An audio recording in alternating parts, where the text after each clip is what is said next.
after the first round of the NCAA tournament, you don't really know. What I do know is South Carolina will be playing more than one more game this season, which is a lot more than what you could say a year ago. It's a lot more than what you've been able to say for a long, long time with this team, right? I mean, ever since the sort of Cinderella Final Four year, there has been a lot of pins and needles for Gamecocks fans and not a lot of payoff. And, you know, with a program that is not a standard bearer in college basketball has a season like the Cocks have had this year, I think it's always fair to wonder, you know, are the pieces that were able to make this a reality, are they here for the long haul? And you've heard this a lot this morning.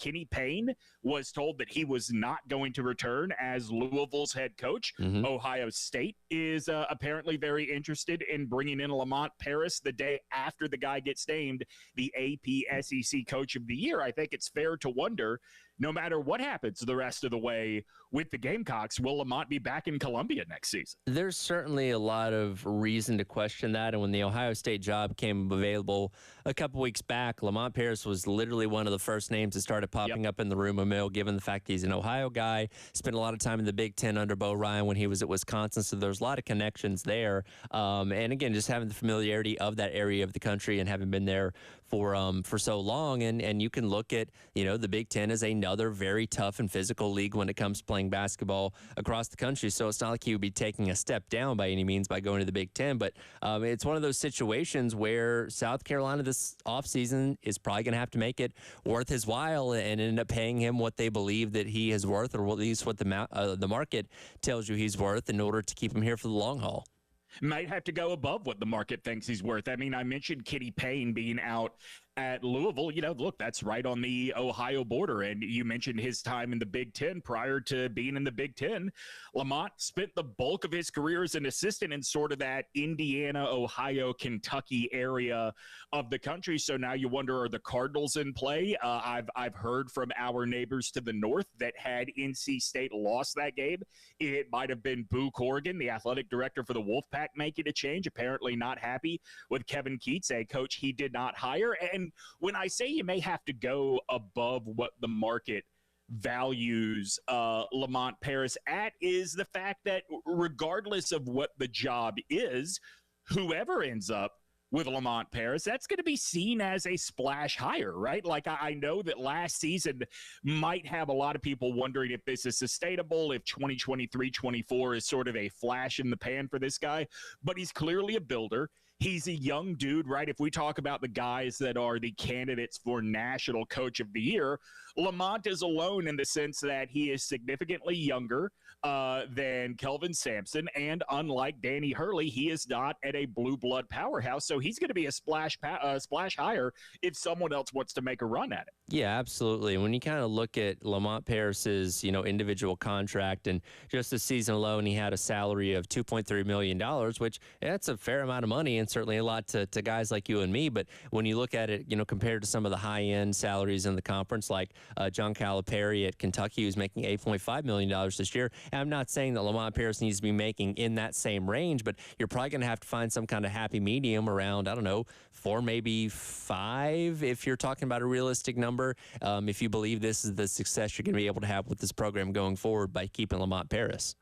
Yeah, I mean, look, and if Ohio State really is interested, that is an athletic department with a lot of money. That's an athletic department that is not afraid to throw money around. So maybe you or I look at Lamont Paris and say, okay, certainly you want to pay more to keep him, but going to 8 like that doesn't seem warranted. It might have to be because Ohio State might be willing to do it. You know, it's very interesting. I do think that one thing you can say over the last 5-6 years is the SEC has cut the crap when it comes to basketball, right? Like Nick Saban talked about this years ago at Alabama. This was back as Mark Gottfried was being fired as the basketball coach. It is the fact that athletic departments are waking up to the reality that men's basketball at the time, and now I would guess you would include women's basketball in there as well, like that's sort of the centerpiece of a lot of these guys' campus visits during the traditional recruiting window. And even though, we have so many guys signing in December now, there is still a good chunk of talented dudes that are still waiting till that February signing day to sign. And when they come for their official visit, like what is the central campus of it? It's basketball. And you don't want to be showing off a product that is embarrassing. I really do think that is a big key to why you have seen every team across the SEC get serious, not just about their performance, but who they are hiring to lead these programs. I cannot imagine Carolina wants to be left behind in that way. No, not at all. And we certainly have a community and a fan base here that is ready to support good basketball, which we've seen them do in full force, over the course of this past season. And I think that's an interesting point that you bring up, because for a long time, I mean, when you look at the SEC in basketball, it's like, all right, so Kentucky's going to be good. Then there's just kind of everyone else. And you occasionally have teams pop up here and there that, might make things interesting. But we were certainly for years and years never talking about the possibility of 8 SEC teams making the NCAA tournament. And that's almost kind of a foregone conclusion at this point, that you're going to be somewhere around that number. And that's kind of the same situation, once again this year. So the league itself has stepped up to being maybe the second best league in all of college basketball, behind only the Big 12, which has kind of locked down that top spot for a while now. But the SEC is at least in that conversation. And again, with that, you bring in better and better coaches as the years go by, and that means that you're going to be paying more and more for those coaches. So again, if you want to hang on to Lamont Paris, you're going to have to make it worth his while. And the big question mark is, because he really rebuilt the starting 5 of this team, with the exception of Michi Johnson in the offseason, by bringing in guys from the transfer portal. And those guys have all worked out tremendously. It's kind of one of those things like, okay, is that going to be the model every single year with this team, where you have to go out and get guys in the transfer portal? Or are you going to be able to show that you're developing these guys on a year in, year out basis to build a good core and foundation of this program? Obviously, Colin Murray-Boyles has jumped up.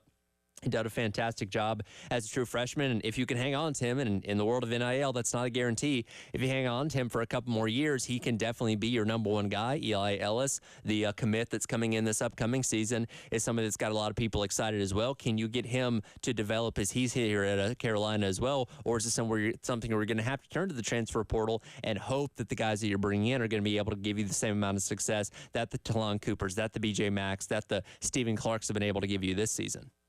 As we sit here on March 13th, 2024, talking about this, Tyler, I do kind of look at that idea of Lamont's success in the transfer portal. And in the current age of NIL, in the current reality of college basketball, and also the very near future reality of college basketball, where it sounds like the NBA is very seriously considering doing away with one and done in the near future. It sounds like the NBA is considering shutting down the G League elite team because of what NIL has provided to so many of these kids. I think that being able to work the portal, and if that is the way Lamont builds his rosters, or if that's the way he goes about finding star power for his rosters, honestly, I don't think it's a problem for Carolina, and B, I think that probably makes him pretty appealing to some of these other jobs. A guy that can go into the portal and create consistency, and also create a program that is attractive to the top names that go in. So many guys come into college basketball thinking they are going to be one and done. They get into whatever league it is they go into and realize that is not going to be the case for whatever variety of reasons there are. You've got some really talented guys that are convinced that the reason that they are not one and done is about their place on a roster, or is about their roster's place within a league, and then they jump into the portal. If Lamont Paris can consistently be getting those guys to come to wherever he is, then if I'm an athletic director, Lamont Paris is a guy that I have a really keen eye on. Yeah, no, absolutely. And the thing is, we're still so early on in the Lamont Paris experience, where he had year number 1, which was not great, and year number 2, which has been fantastic, historic season where they won 25 regular season games. And the hope is that if he, sticks around at South Carolina, it's going to be much of the same. It's going to be sustained success for a long period of time, but we don't know that for sure. And we certainly hope that's the case. But I look at a guy like Dennis Gates the season ago, getting hired out in Missouri, fantastic season, made it all the way to the second round of the NCAA tournament. They didn't win win a flipping conference game the entire year this year. And, likely they're playing their last basketball game of the season coming up tonight. And I'm not saying that I think South Carolina is suddenly going to go 0-18 if Lamont Paris is back next year, but you truly never really know until you get a little bit longer in the tenure of these head coaches. So that's kind of the balance that you're trying to work this offseason is, okay, what do we have to pay to Lamont Paris to get him to stay around? But at the same time, how do we guarantee that this is going to be a sustained thing and not just a one-year flash in the pan? Right. The SEC is not the SoCon by any stretch, but if you look at what Lamont did at Chattanooga, it took him a little bit longer to build up that program there. He had 2 seasons that looked as ugly as last season, and then he slowly inched his way towards that team being a tournament team. Obviously, with the benefit of an SEC schedule, you can have those 18, 20-win seasons that come with 10 or 12 losses and still be a serious tournament contender. I would imagine that as he gets more entrenched in Carolina, the the non-conference season is going to be a little bit more difficult, and this team is going to get more benefit of the doubt. I just think that you look at when it is Carolina, when it is like Miami last year, you always wonder, now in Miami it wasn't the case, but if the coach is young enough, you always wonder, is it time to move on? I mean, Porter Moser, who built up something really special at Loyola Chicago, he bided his time. He was there a couple of extra seasons after their Final Four run and then saw the opportunity at Oklahoma.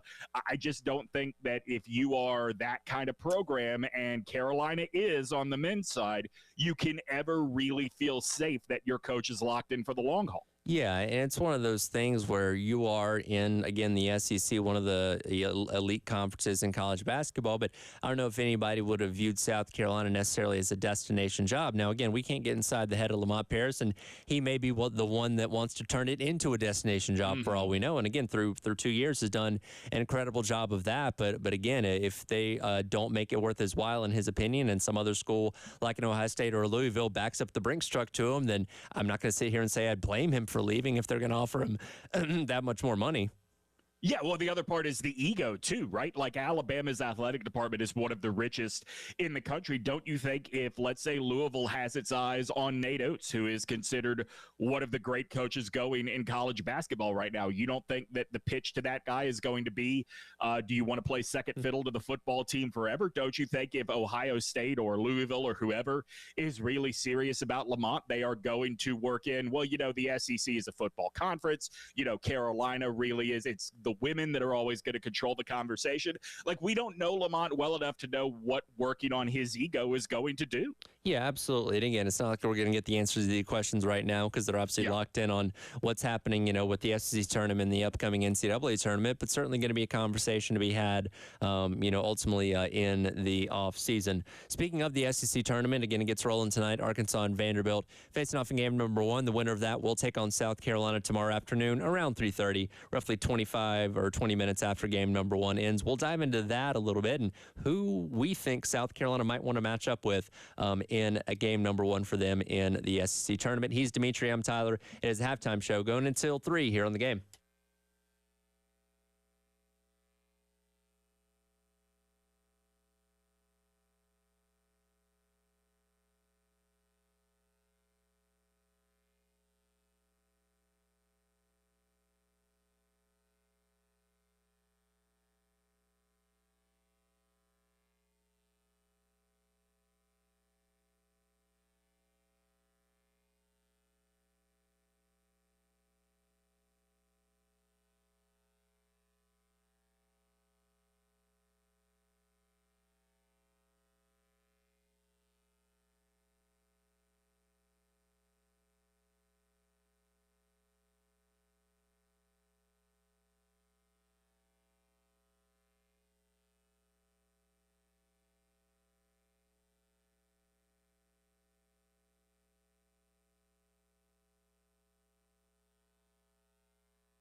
Welcome back in. It's the halftime show. Tyler and Dimitri along with you on this Wednesday afternoon. Reminder, coming up on April the 5th, it's the 107.5 Game annual spring golf tournament, Charwood Golf Club. 10 a.m. shotgun start. If you want to take part in it, it's $400 for a 4-person group.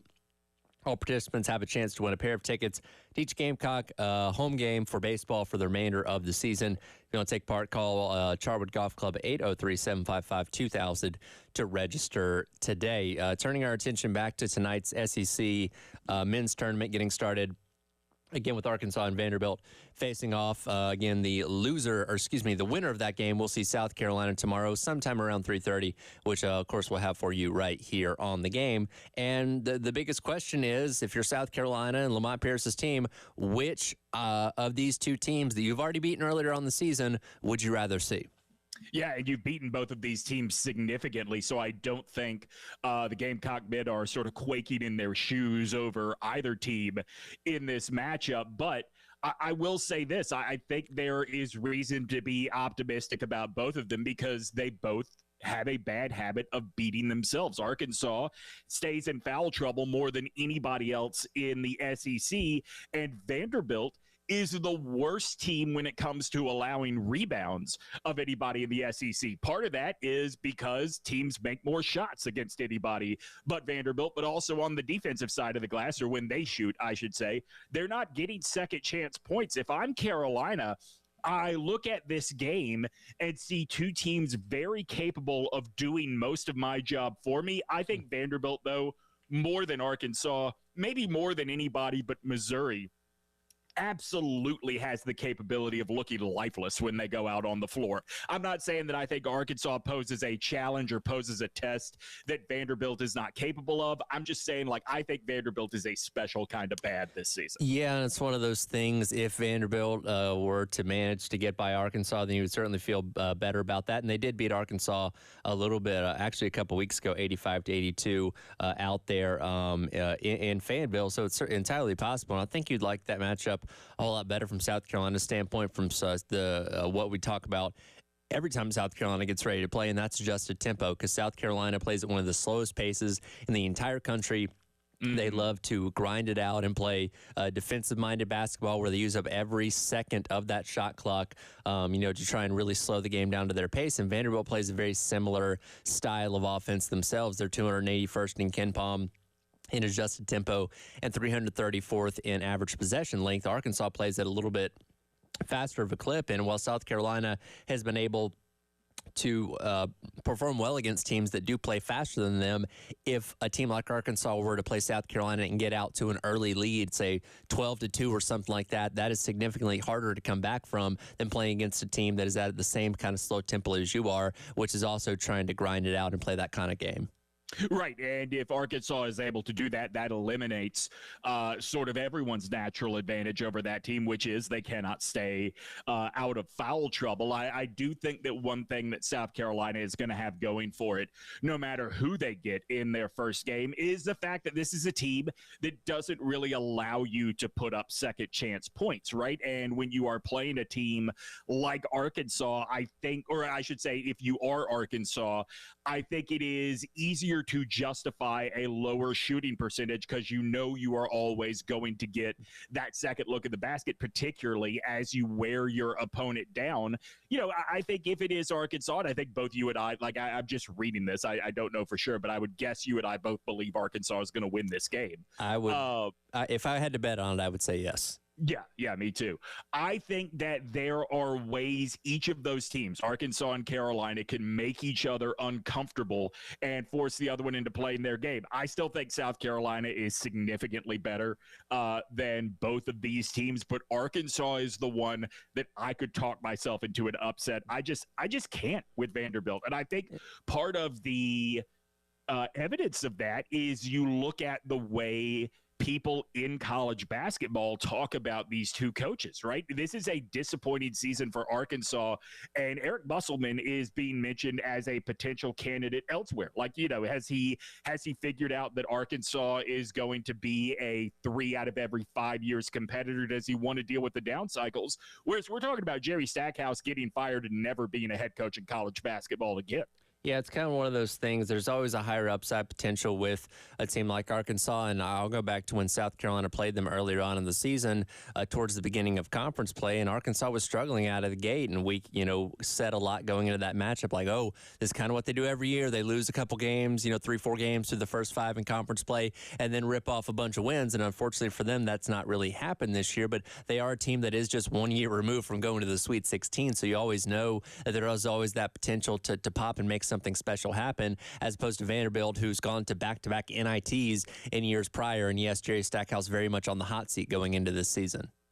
Yeah, I mean, I would think that is probably the most likely SEC job to turn over once the tournament ends. But, if you're Carolina, all you can really do right now is not get ahead of yourself. The coaching staff probably has the shell of a game plan in place for both of these teams based on what they saw when they faced off in the regular season. And they'll fill that in based on what happens tonight. But look, we're all human. We all definitely have the matchup we want to see, whether we think that benefits Carolina more or we think it would be the more exciting game. I think it's natural to have a preference. The difference between, me and Tyler and you listening and everybody who is going to be suiting up come Friday is we can vocalize what our preference is, right? Like, it doesn't put us at a disadvantage to say, here's who we want to see the Gamecocks play. Yeah, absolutely. And especially when we're talking about the NCAA tournament, the coaches will say, oh, you got to take on all comers and take whoever's, put in front of you. But South Carolina enters this one in a very unique position compared to years past for the first time since that Final Four team back in 2017, where it really, and I'd say it doesn't matter. They would certainly love to run through and win the entire tournament this upcoming weekend. But if they did play Arkansas tomorrow and lost that game, they're still probably going to be somewhere around a 5 or a 6 seed, which is, again, where they've kind of been solidly projected for the past couple of weeks now. So whatever happens this weekend doesn't really change a whole lot of South Carolina as far as the NCAA tournament, which at the end of the day is the more important thing, when it's all said and done. So they're almost kind of going into this weekend, not to say pressure-free, but with a lot less pressure than years past. I don't think it's impossible Carolina drops to a 7th seed if they lose their first game and really just look lifeless. That's true. If you get drugged by 30 points by Arkansas, that could certainly hurt you in the eyes of the committee members. But let's say it's a competitive game and they lose it 71-69 on a last-second shot or something like that, then yeah, I think that's a little bit more forgivable. So we talk about the NCAA tournament as the best postseason in all of sports because anything can happen, right? But history says maybe that's not necessarily true. And currently, one ESPN analyst says there are only 8 teams that we should be looking at March Madness and thinking they have a shot to win it all. We'll tell you which 8 they are and where Carolina falls in the pecking order. That is coming up next on the Halftime Show. He is Tyler. I'm Dimitri. This is 107.5 The Game and the Game Network.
Welcome back in. Halftime show. Tyler and Dimitri along with you on this Wednesday afternoon. Reminder once again about the Palmetto Citizens Federal Credit Union Grand Slam giveaway. Just go online to 1075thegame.com. Register for your chance to win whenever a Gamecock hitter blasts a Grand Slam this season. You could win all the money that is in the pot, $450 currently there as the Gamecocks get set to start SEC play this upcoming weekend, taking on Ole Miss. Next week, of course, is the start of the NCAA tournament where South Carolina will be in. We don't know their seeding yet or who they will play, but we just can say with confidence they will be taking part in this year's tournament for the first time since 2017. And it's really interesting when you look at college basketball's postseason because it's unlike any other, and it's the biggest field of any postseason out of all of major sports, but also depending on what type of basketball program you have such a level of expectations for what you really think is going to happen. There are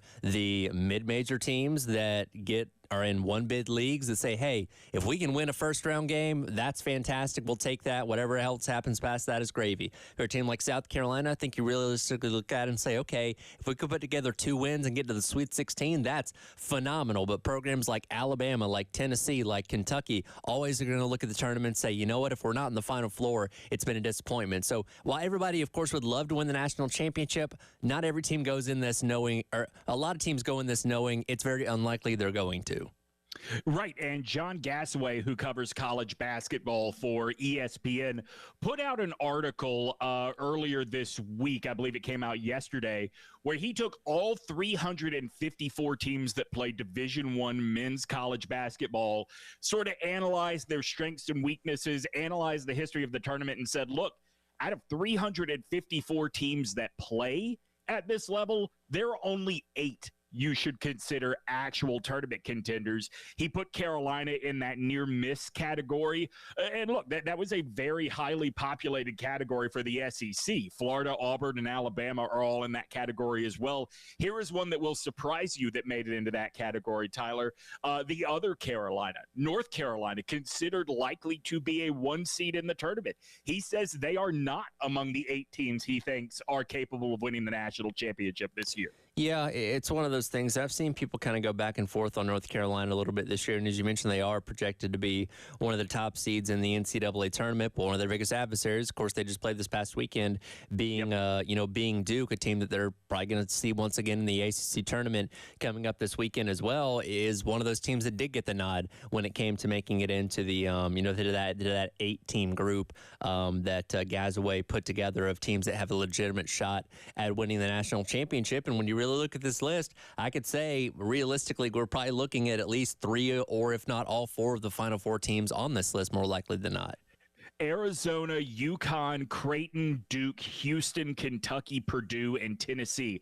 Those are his 8 teams that he says are capable of winning the national championship. And as you read that list, Arizona, UConn, Duke, Kentucky, those are blue bloods of the sport. Houston, Purdue, Tennessee, those are teams that in recent years have established themselves as the very tip top, or I guess regularly at the very tip top of the sport. I think what I take away from this is the Cinderella story is a great marketing tool for March Madness. But if you look back at the history of who has actually won the tournament in recent years, I mean, the last time we had a Cinderella, you legitimately have to go back 40 years to NC State in 1983.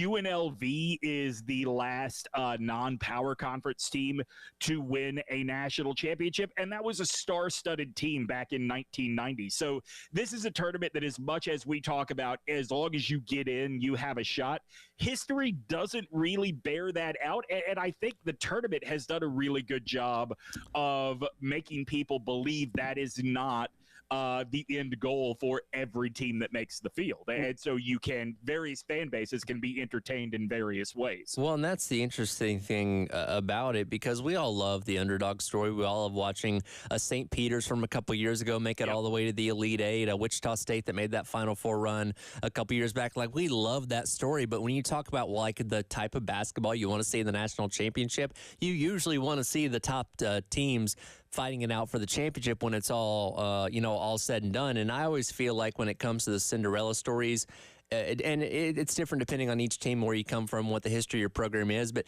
you want to at least play well enough in the tournament where you get the standing ovation walking off the court in the game that you inevitably lose, whether that be in the round of 32 or making it all the way to the Final Four, where people can say, wow, I didn't expect that team to get that far. They got a lot of heart. They're really scrappy and blah, blah, blah. But they lost to Kentucky, and now Kentucky's going to go on and win the national championship. Yeah, it's funny. I look at Carolina's season sort of like the Oscars from Sunday night. Everybody knew going in Oppenheimer was going to win everything, or at least everything big, right? Sure. But you have a movie like American Fiction, let's say. It's good. It's entertaining. There are plenty of us that believe it is one of the 2 or 3 best movies of last year. But given its competition, you don't expect it to walk away with any of the big awards. So the Academy makes sure it gets a screenplay award, right? Like one of the better scripts of the year. I think what you said, like the fan base can walk away with memories of the year. You give that team a standing ovation as you walk off the floor. That is their best screenplay Oscar, because they are not going to win Best Picture. And that's the funny thing, too, about all this conversation about expanding the NCAA tournament, which we know that's suddenly not going to include 30 more mid-major programs. You're suddenly going to start letting in the Arkansas and teams like that are scraping the bottom of the barrel, the respective power conferences, because, hey, that's just how money works in college sports these days. And, you're talking about this list from Gazaway only having 8 teams listed as their potential national championship, contenders. If you go to a 96-team tournament, that's not suddenly going to add 3 or 4 more teams to that list. It's still going to be 8 teams. We just have more games to get through to filter out all the bad teams at the end of the day. Maybe it adds like 1 or 2 just because you add more teams, people's paths become a little bit different. But no, I agree with you. Like if you expand the field, it's not like the tournament gets appreciably better. Like there are more quality matchups. I mean, you think back to last year, right? Last year's Final Four had 2 legitimate Cinderellas in the field. Even though San Diego State was a 5 seed, that still is not a program you associate naturally with the Final Four. And at the end of the day, even Miami, the other power conference team, is not a team that had ever been to a Final Four before. And at the end of the day, who won? It was UConn, right? Like the blue-bloodedness, I think, is a difference maker across all college sports. Well, and that's the interesting thing too, as we look at, like this expanded college football playoff that's coming up, where, I go back to a couple years ago where like a team like Cincinnati made the Final Four and theoretically only had to win 2 games to win a national championship. Right. Obviously lost the first game and it ended up being a non-factor, but it is a much easier path to win 2 games in a 14 playoff than theoretically 4 games in a 12-team playoff to reach a national championship. So when you talk about these Cinderella teams that, they catch fire at the right time and they may knock off, a top 5 seed in the first round, then knock off another high seed in the second round. But the farther you get into this tournament, the less those chances become, because you're still facing tougher and tougher competition and saying, all right, go out there and win 4 or 5 games in a row to win the national championship. That's really hard for these teams, which is why we don't see them win at all usually.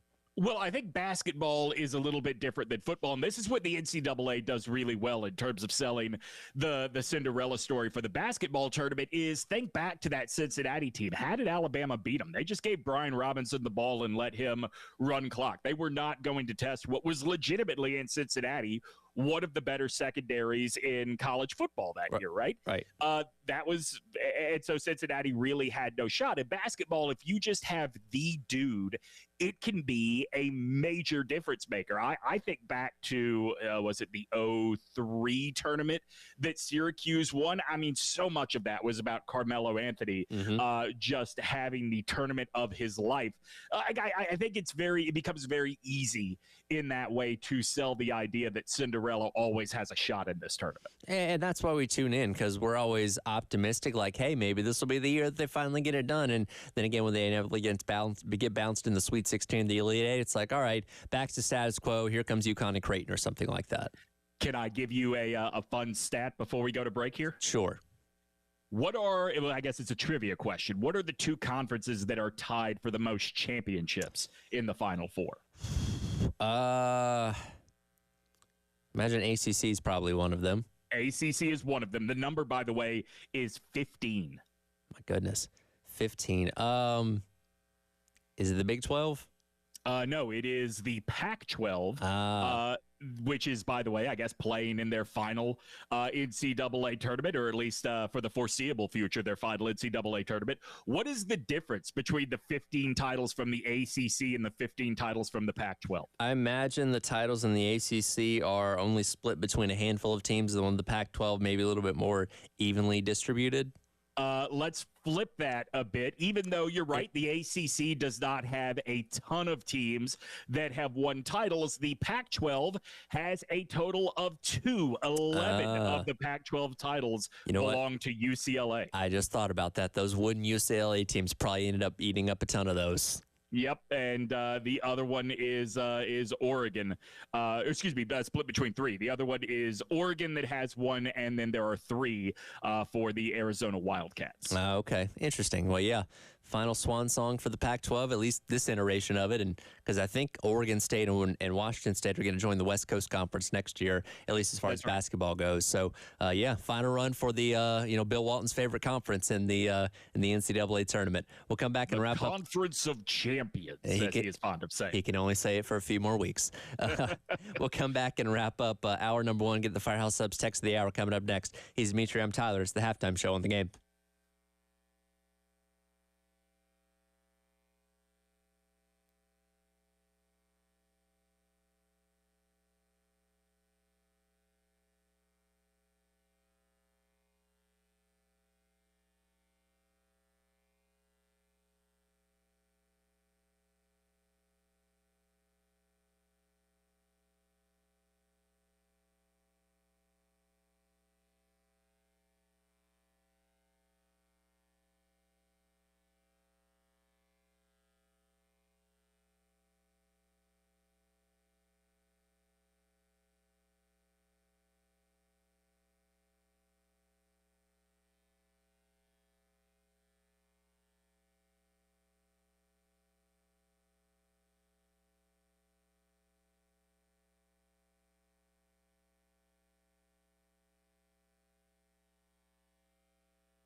Welcome back in. Halftime show. Tyler and Dimitri wrapping up hour number one.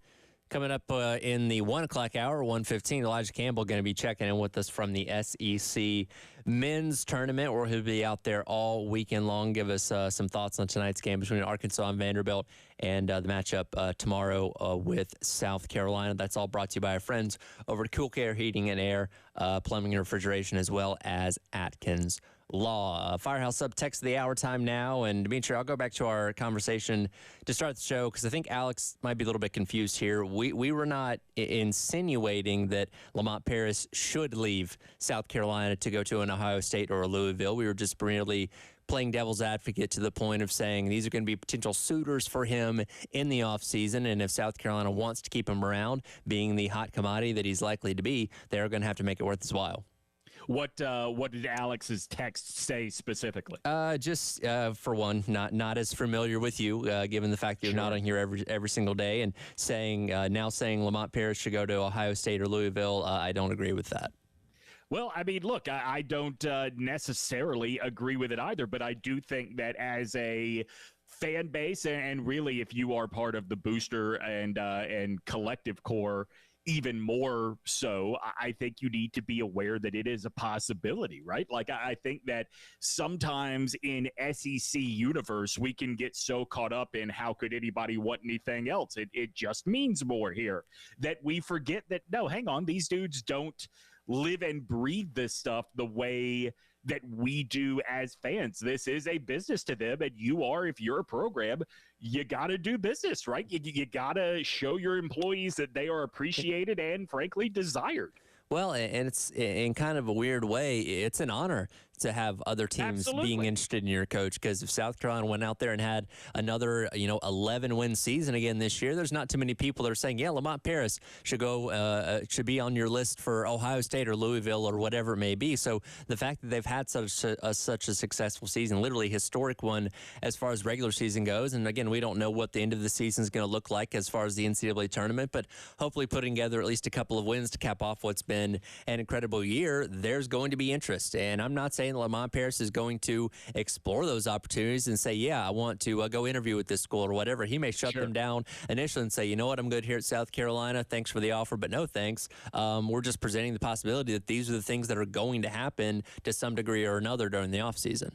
I think you got to look at football to see what could be, right? Oregon lost 2 coaches in a row to what was their dream job in the southeastern corner of the country, right? First, Willie Taggart going to Florida State after a year, and then after, 4 years, it was Mario Cristobal going down to Miami. Now, we can argue whether or not those guys made a mistake. That is neither here nor there, but when what could have been a dream job for their newest coach came open, I think that we all kind of now believe Dan Lanning was never going to leave Oregon, but he was a GA at Alabama. When that job came open, it wasn't just the school, it was also Phil Knight of Nike, the school's biggest booster, saying, what do we need to do to make sure you don't even consider going to Tuscaloosa? And that job got done, that new deal got done relatively quickly. I think that anybody in the power structure within Carolina that is not thinking that way about Lamont is probably not doing their job to the fullest. And by the way, what would the reaction have been if they did hire Dan Lanning?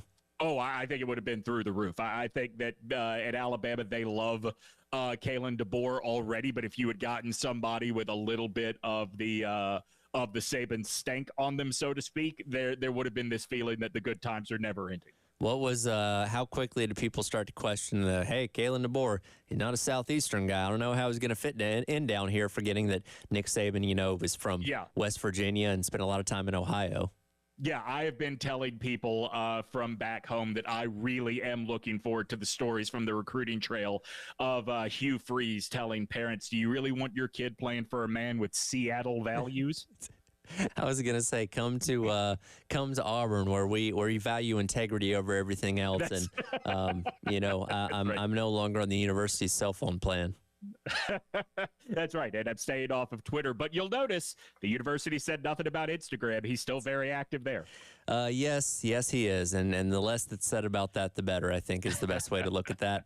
1 hour in the books, couple more hours to go. We'll dive into football, and more football coming up in the next hour as more names being added to NFL rosters as the legal tampering period at least is going on. Free agents being signed, including some new faces to the Carolina Panthers as well. We'll jump back into that discussion coming up next in hour number 2 of the halftime show. Reminder, as always, you can watch us on the Game TV, sponsored by our friends at Shepherd's Glass. Just go online to youtube.com, search the Game TV, and watch us all day long. Also, listen to us on the 107.5 The Game app. You can download it at your respective app store and take us with you wherever you go. Hour number 2 of the halftime show next here on the Game.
Hour number 2. Welcome back in. It is the halftime show. Tyler Head, Dimitri Ravanos, along with you on this Wednesday afternoon. It is time for football, and more football here.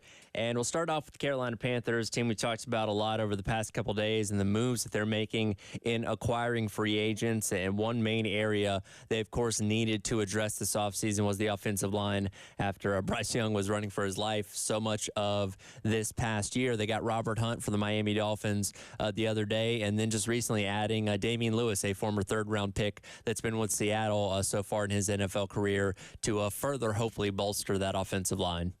Gotta wonder how much of this had to do with the Seattle connections with the leaders of Carolina now. Dan Morgan, that is where he began his front office career. Now the GM of the Carolina Panthers. Obviously, Dave Canales was the QB coach for Seattle before becoming the offensive coordinator in Tampa last season. Look, the Panthers are making a real effort to bulk up the interior. I think they're not done with Ike Ekwonu. So that tells you there are probably 3 spots on this line that are secured.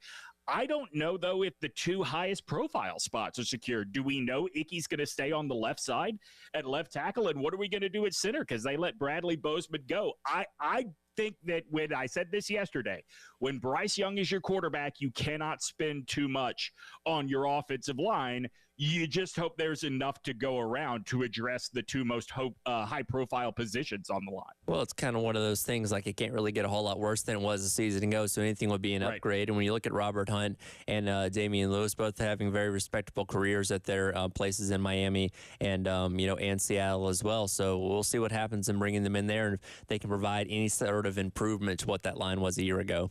Absolutely. Bryce Young cannot develop if he cannot stay on his feet. That is just a fact, right? And I also think that what you are seeing with this commitment to the offensive line as they are going out and spending money, although it should be pointed out, they did bring in A'Shawn Robinson. They did bring in a linebacker out of Denver, and they're going to meet with both Chase Young and Jadeveon Clowney. There are other positions they are looking at. We'll get to the receiver trade in just a second, but it tells me that Dan Morgan recognizes this is not going to be a fast turnaround. The team is going to have a lot of money to spend after the 25 and 26 seasons.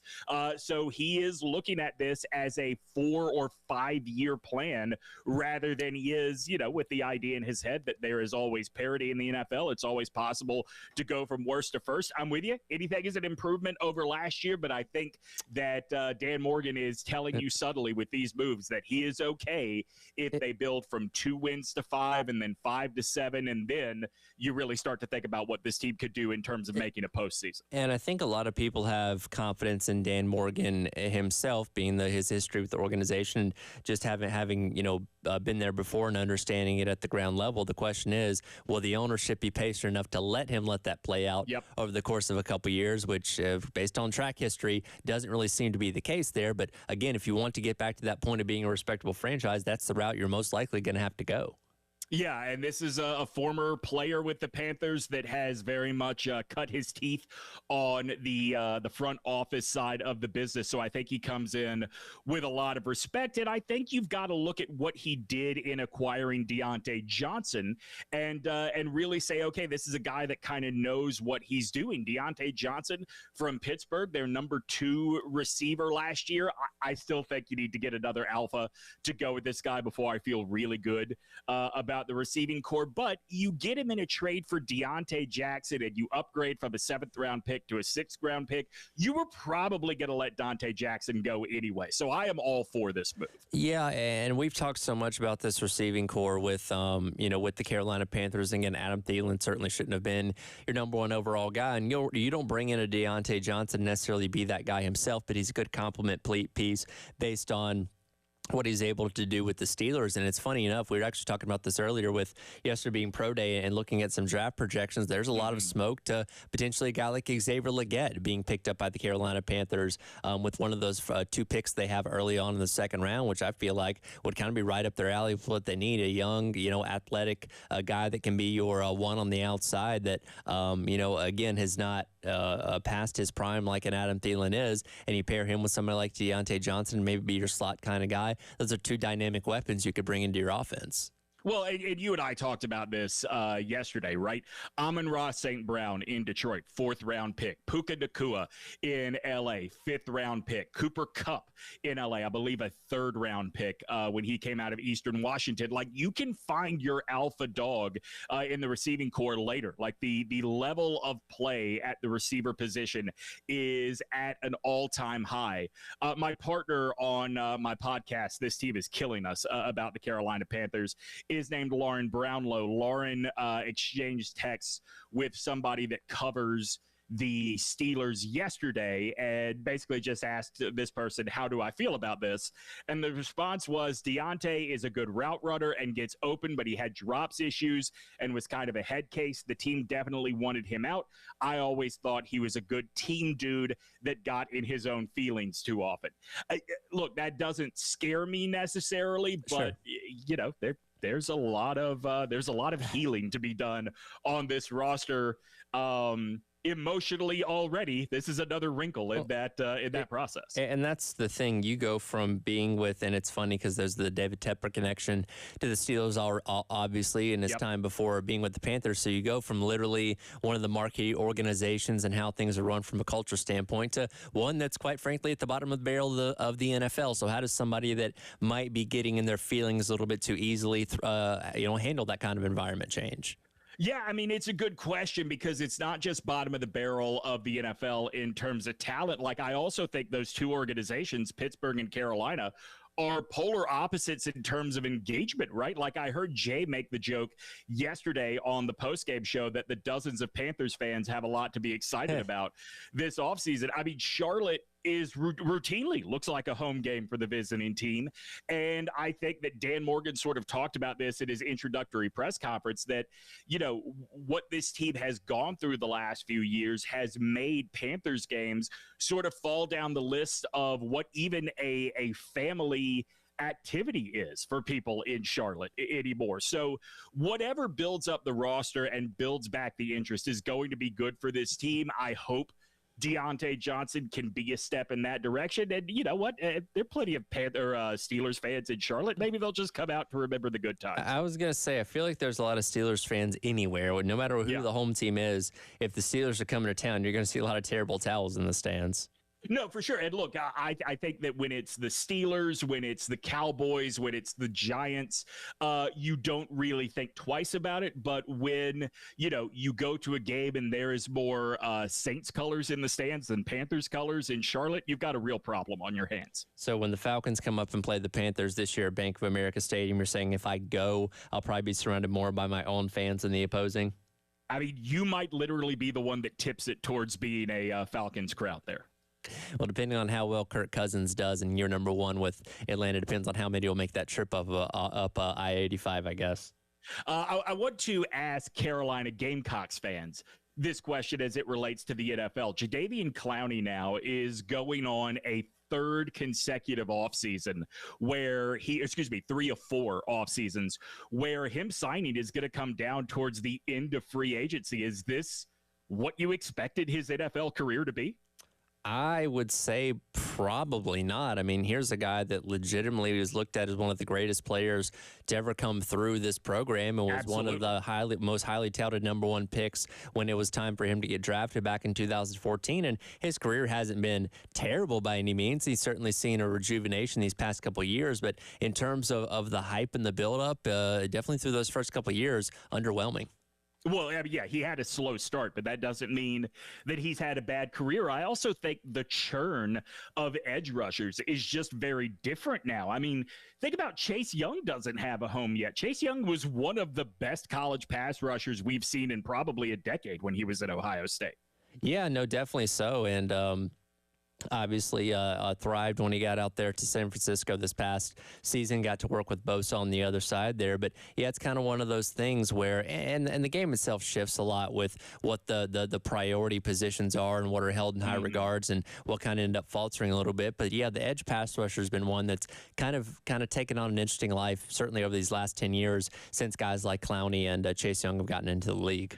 This is all good for the Panthers, by the way, who have to really think about how much money they have to sign their rookies and also what else they can do. When the Deontay Johnson trade was announced, my first thought was, okay, they probably heard no on number 33 for T. Higgins. But then you see they give up Dante Jackson, a guy they were probably going to be cutting anyway.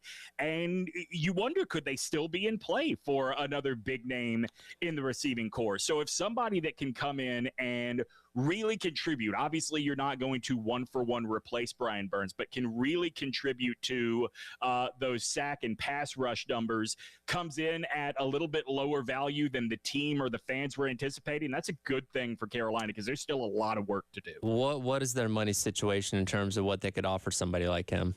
I would say that you're probably going to go a little bit more for Young than for Clowney, just based on age, right? Mm-hmm. I would say that you could probably offer the guy you want more somewhere in the area of $7 to $8 million a year and still feel comfortable that you have enough to do a little bit more. Okay. Now, do you think Clowney would settle for something like that if it came down to it? I mean, Clowney made 2.6 last year. Yeah, I think he would. I think he has done this 1 year prove it deal enough at this point that if Carolina guaranteed him 2 or even 3 seasons, I think he'd do it. And I think he might even do it for less than that top number. Well, that would certainly maybe invigorate a little bit more energy in the fan base, bringing in somebody that is a little bit more local to the area and such a big name like Jadeveon Clowney, who did enjoy a little bit of a career resurgence this past year, with Baltimore, matched his career, single season sack total with 9.5, got his incentive bonus in that last game of the regular season, which was funny to see him doing his little money dance on that. That'll be something to keep an eye on where what his 4th, 5th different home in his many years will be this year. Well, gosh, what are we at? Houston, Cleveland, Seattle, Baltimore. And so, yeah, I guess this would be number 5. Crazy.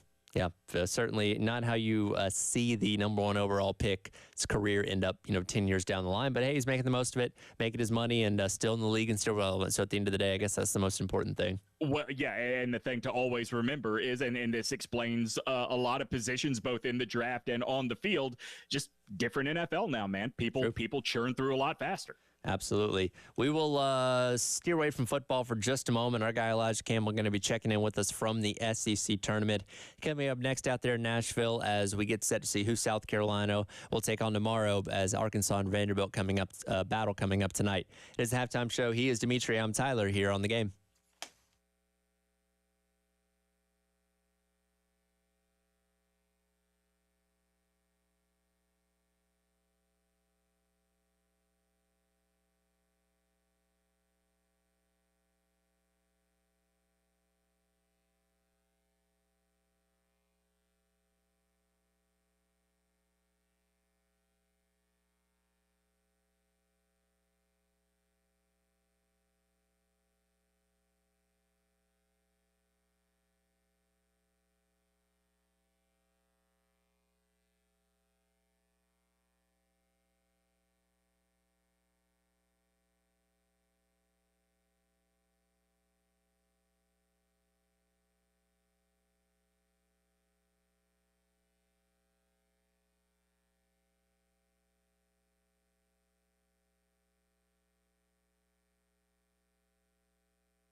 Welcome back in. It is the halftime show. Tyler Head and Dimitri Ravanos along with you on this Wednesday afternoon. Going to take a little break from football. We'll get back into that more as the hour goes along. But first, it's time to check in with our guy Elijah Campbell live out at the SEC tournament in Nashville. Brought to you by our friends over at Cool Care Heating and Air as well as Atkins Law.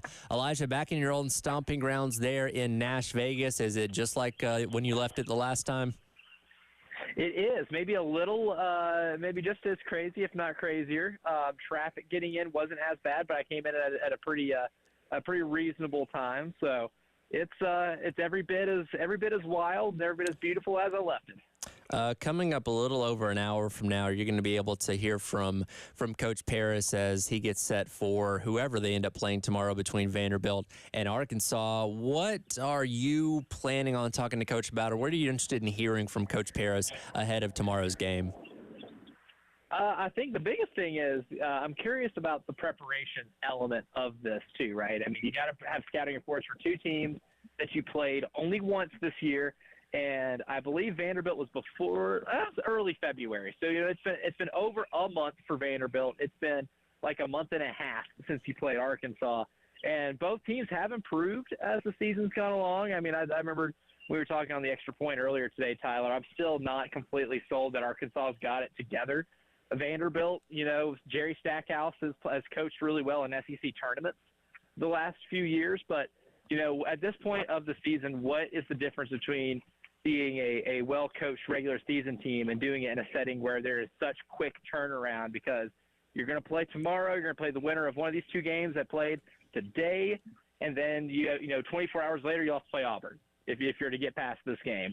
What's the preparation element of this like? Wow, how is it that much different in terms of things you look at when scouting teams in the regular season?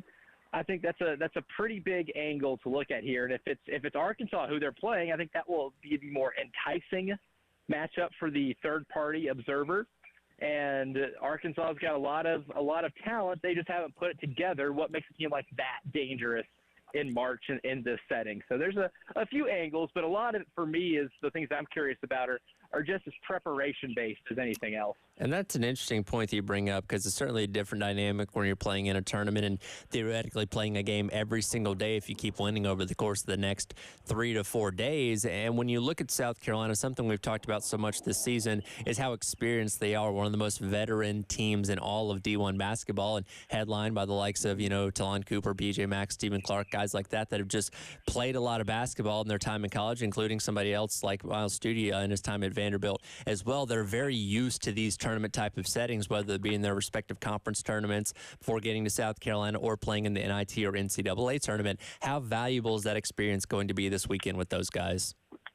It is going to be incredibly valuable, and especially, with them having a lot of basketball experience, playing in multiple conference tournaments and high-level stuff, too. I mean, we forget Talon Cooper, he got to play in a Big Ten tournament, but also I think his most important experience was the year that he was on Morehead State when they won the OVC and went to the NCAA tournament. And that was, he had to go through, they had to go through Murray State and Belmont to be able to get into that tournament. That was a very top-heavy OVC that season. And that was also like the last good year of the OVC. But that was an incredibly competitive conference. It's not a high major conference by any means, but in a short time frame, in 24 hours, you had to go from winning a semifinal to a final with your entire season on the line. That is an insanely valuable experience at this level. And I think these guys have played well enough together this year and have had at least avoided serious injuries, have been able to have enough minutes continuity throughout the season to where even some of your younger players like Colin, they're not freshmen anymore. I know Michi has declared him a man-child, but at this point in the season, he is not a freshman. And you've got enough basketball experience, enough continuity with your lineups to where I think everything is gelled well enough to where that might be one of Coach Paris's least amount of concerns going into this. Again, talking to our guy Elijah Campbell out at the SEC tournament in Nashville. Things get rolling tonight with that game between Vanderbilt and Arkansas tipping off at 7 o'clock. Georgia and Missouri wrapping up the night around 9:30, about 20 or so minutes after game number 1 ends. And looking at this matchup between the Commodores and the Razorbacks against South Carolina, we'll get the winner of that tomorrow in their first game of the tournament. It's so interesting, especially when you look at where both these teams were a season ago. Last year, Vanderbilt had Jerry Stackhouse as one of the SEC coaches of the year. Team played in the NIT, and things seem to be really on the rise. And they come back this year and fall back down the ladder once again. Eric Musselman had this Arkansas team in the Sweet 16 a season ago, and everything seemed to be trending in the right direction. They did start off conference play a little bit rough, but we said, oh, you know, they do this every single year. They're finally going to find their gear, and they're going to put together a strong run. And unfortunately for them, it just hasn't really happened yet. And now they find themselves both in the bottom 4 seeds of the SEC tournament. Yeah, like with Vanderbilt, for some reason, Jerry Stackhouse has not been able to put together a good full year at Vanderbilt. They had the season opening loss to Presbyterian this year on the first game of the year. Last year, they had a home loss to Southern Miss and Grambling State in back-to-back games. And those losses are basically disqualifiers, right? Like if you're going to be on the bubble, you cannot have those losses. And the reason Vanderbilt didn't make the NCAA tournament last year was they had such atrocious losses in the month of November. And like I know we talk about conference season a lot. We get really invested in these markets, in these college sports markets once football finally ends. But the basketball that's being played during football season matters just as much. And Vanderbilt's never been able to put that together. They've lost some really bad games, but then picked it up towards tournament time. This season, they've been pretty bad consistently throughout the year. But they ended their regular season on a high note by beating a really good Florida team at home. And Jerry Stackhouse is a great scouter. He's great at preparing in these situations, which is why I would almost think I would rather play Arkansas than Vanderbilt just because of that coaching element. That Stack, the one thing he does well as a college coach is coach in a tournament setting. And same thing for Musselman, too. And Musselman's has obviously a way more talented team. I just think you're seeing with Arkansas the adverse side of the transfer portal, right? Like the last couple of years, he has completely used the portal to retool, and it has worked to his advantage, and he's used them to go to the Sweet 16 and the Elite Eight the last few years. This year, you didn't get the buy-in. This year, there was a lot of it took way too long to establish roles. Like L. Ellis was a 15, 20 point per game scorer at Louisville last season. Couple games this year, he's only had a handful of minutes. Chandler Lawson's played a lot of college basketball this year. There's been some games where he only gets a handful of minutes. Caleb Battle wasn't much of the offense early on in the year, and now he's scored a 20 or above in every game since February 27th. So they've had a hard time figuring out roles, and there's not been a ton of buy-in. And I would even allude to the incident that happened in Baton Rouge earlier this year where Arkansas is playing at LSU. And Mekhi Mitchell doesn't run back on defense. Eric Musselman displays some frustration, and rightfully so. And Mitchell gets in his face, and they have to get separated. Like, that's the type of year it's been for Arkansas. They don't play. They're not connected on defense. They've very rarely been connected on offense. And then in close games this year, like against Alabama, they have a chance with 15 seconds left after Alabama hits the three-pointer to tie it, to end up getting a good possession, get a good shot, maybe draw a foul, and try to win this thing in regulation and pull off a banner win. And instead, Devo Davis brings the ball past half court, pounds the air out of the ball, and then ends up taking a contested step-back three at the buzzer that wasn't even close. That is a microcosm of this Arkansas team. So there's different levels of dysfunction and different levels of frustration in these programs right now. And I think that's kind of what makes that dynamic interesting to watch for tonight's game, just to see, who doesn't end their season on a worse note. Well, hopefully South Carolina can take advantage of that dysfunction, no matter which team they end up matching up with coming up tomorrow. When next time we talk to you coming up tomorrow, we'll have an idea of who they're playing and be able to break down that matchup more specifically then. So, again, Elijah Campbell out at the SEC tournament all weekend long. And, again, thanks to our friends over at Cool Care Heating and Air in Atkins Law as well. Absolutely. Thanks to them for allowing me to be here, and excited for another SEC tournament. We're halfway through bracket season, I would say, and I think we're going to have a very interesting SEC tournament as a whole, so I'm excited to get tipped off today. Absolutely. Appreciate it as always, and we'll check back in with you tomorrow. Sounds good. See you guys. And that's our guy, Elijah Campbell, out there at the SEC men's tournament for the next couple of days. We'll get back into football, and more football. Tyler and Dimitri with the halftime show here on The Game.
Welcome back in. Halftime show. Tyler and Dimitri along with you on this Wednesday afternoon.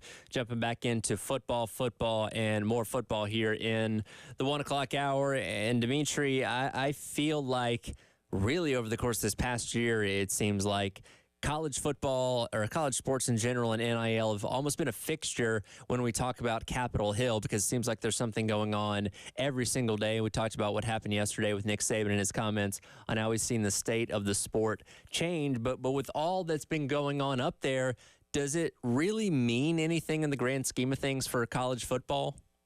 I don't think so, because I think that you have a lot of guys that are sort of trying to play on the fact that there is a unique identity investment that college sports fans, that maybe pro sports fans do not have, right? College sports fans do have it. So, Ted Cruz, senator from Texas, convened what was an NIL roundtable yesterday. And, Tyler just said it. Nick Saban says that in 50 years of coaching, college football does not look the same as the sport that he came to believe in. And I get it. The NIL train is very much out of control. But aside from being able to pat himself on the back and say that I'm really concerned about the state of college sports, I don't know what Ted Cruz thinks this roundtable really accomplished. Well, and what I've gathered from talking with our guys from the Garnet Trust like Jeremy and Mark is there are so many people within Congress, within people in Washington that are at the forefront of these meetings that still don't have a full grasp and understanding of what exactly NIL is. There's been a long education process, and I'm sure a lot of people have, come to understand it a whole lot better, but I still feel like there's probably a little bit of a disconnect between what the truth is and what these people think it is. Right, exactly. And that's why this feels like a publicity stunt. I mean, Ted Cruz, by the way, is just the latest, right? Like Tommy Tuberville, senator from Alabama, former Auburn head coach, tried to lead this effort. Cory Booker, the senator from New Jersey, who played college football, I believe at Stanford, tried to lead this effort. And it always comes back to the same thing, which is the NCAA is not going to move until it is absolutely forced to. I think it is, I don't know. I want to say admirable, but really this feels like, as a taxpayer, this feels like a waste of time. I get that as college sports fans, we all know this NIL thing is not sustainable as it is currently constructed. But I don't think that congressional hearings is the answer, right? It's very similar to the steroids in baseball thing back in 2005. Like the hearings are a nice show, but at the end of the day, it's the league that has the power to do something, not Congress. Yeah, and you bring up a good point. The NCAA has, never been fast moving in anything really, and until it comes to doling out punishments, I guess. And they're the reason that we're in this mess to begin with, because they didn't set proper parameters when NIL went live back in the summer of 2021. Now they are kind of sitting back on their heels saying, all right, Congress is going to figure something out, and then we'll act accordingly to that. But it doesn't seem like we're any closer to a resolution. In fact, it seems like with every week that goes by and they lose another lawsuit, seemingly, that we're just, cracking further and further the foundation that was already shaky to begin with. Yeah, and that's why, I was really disappointed that Nick Saban would even participate in this sort of thing yesterday, because I thought he came out looking pretty bad. I thought he came out looking like he was trying to play both sides. I don't think it takes much investment in the kids as people to realize that these schools should be the one paying the kids directly, not asking their fans to do this. You and I talked about this yesterday, right? The amount of things on Monday, I think we talked about this. Yep. The amount of things that athletic departments are asking their fans to foot the bill for, when you consider everything that NIL can cover. Nick Saban has to know that going to an employment model is the most reasonable and most manageable future for college athletes. No, absolutely. And I think you bring up a good point that Nick Saban kind of put himself in a tough position by taking part in this, because, of course, he's the most successful and the best coach that college football has ever seen, and obviously was paid accordingly to that in his time at Alabama. Because when I look at the reactions that so many people had to what Saban says, people immediately jump on the well. Saban made X number of millions of dollars when he's at Alabama. Why does he suddenly have a problem with these players making it? Which, again, isn't the point of what he's trying to say. He's just kind of pointing out that the model itself is not good, but people aren't going to be able to look past that because, we just kind of address the money thing, from the very forefront. And again, when you have a guy that's made hundreds of millions of dollars coaching football at Alabama, and up until recent years, his players have made none of it, people have a hard time looking past that. Yeah, and look, he's going to continue to make a very nice paycheck working, probably 5 hours a week on College Game Day. And that is why I think he comes out looking so bad. I agree with what you're saying, Tyler, but I think you do have to point out Saban opened himself up to this by trying to ride the fence of saying there does need to be direct payment to players, but no, I'm not for an employment model. Well, then tell us what it is you're for. Like, if we are doing this whole dog and pony show, which really just, look, to me feels like promotion for Ted Cruz. I don't know what else it really is.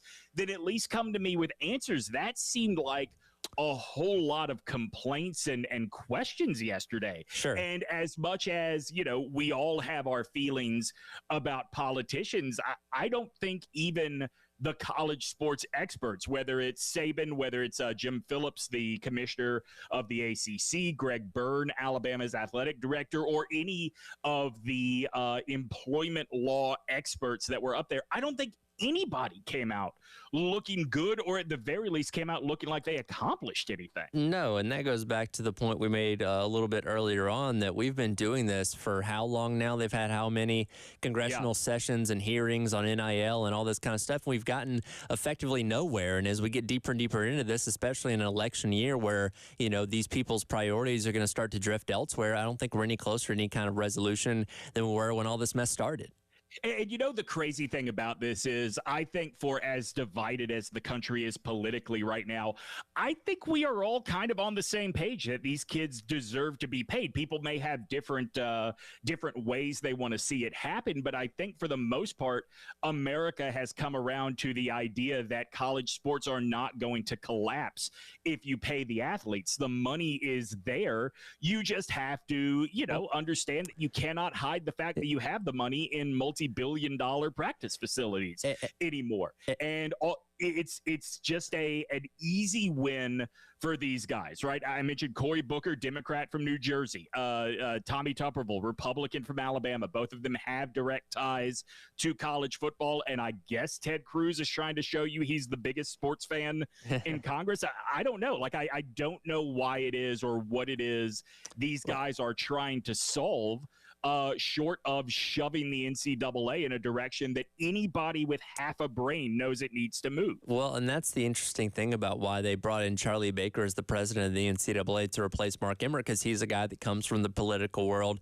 having been a former governor, and the thought around that was, he can navigate both sides of the aisle. He can bring Democrats and Republicans to an agreement on what this should be. And like you said, I don't think it was ever a point of, well, this side thinks they should, and this side thinks they shouldn't get paid based on their name, image, and likeness. I think, again, we can all kind of come to the point that we're all, for the most part, in agreement with that. So it's never really been a bipartisan issue, but that seems like what the NCAA was putting at the forefront when it came to bringing Charlie Baker in, who, again, he's had his own sessions with Congress and meetings and all this kind of stuff and effectively gotten nowhere with it.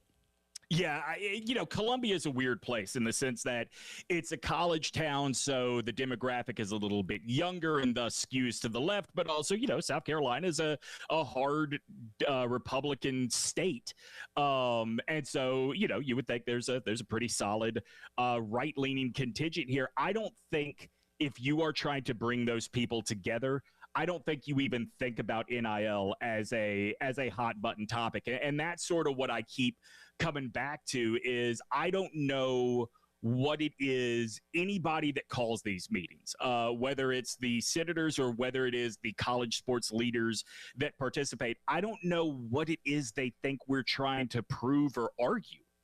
Yeah, I don't know either. And again, especially as an election season wears on, this isn't going to be something anybody builds their campaign around by any means. Again, when you kind of look at it in the grand scheme of things, and we obviously talk about it because we're deep in the trenches of, college sports, but the average person, even the average college sports fan, probably doesn't care enough about it to decide who they're going to vote for or not based on their NIL platform.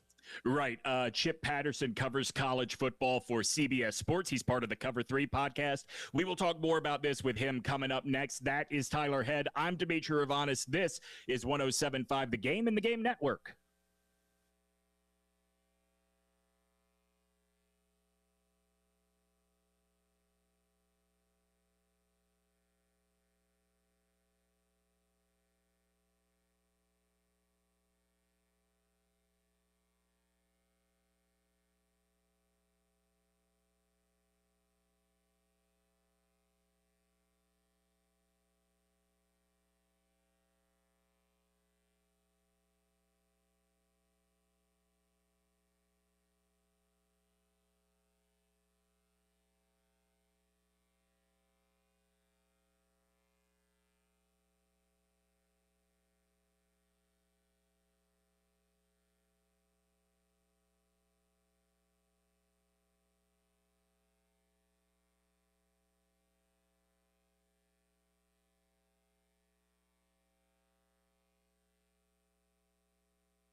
Okay, he's ready.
Welcome back in. It is the halftime show. Tyler and Dimitri wrapping up hour number 2. Quick hit on the Firehouse Subs text line, 803-404-6100.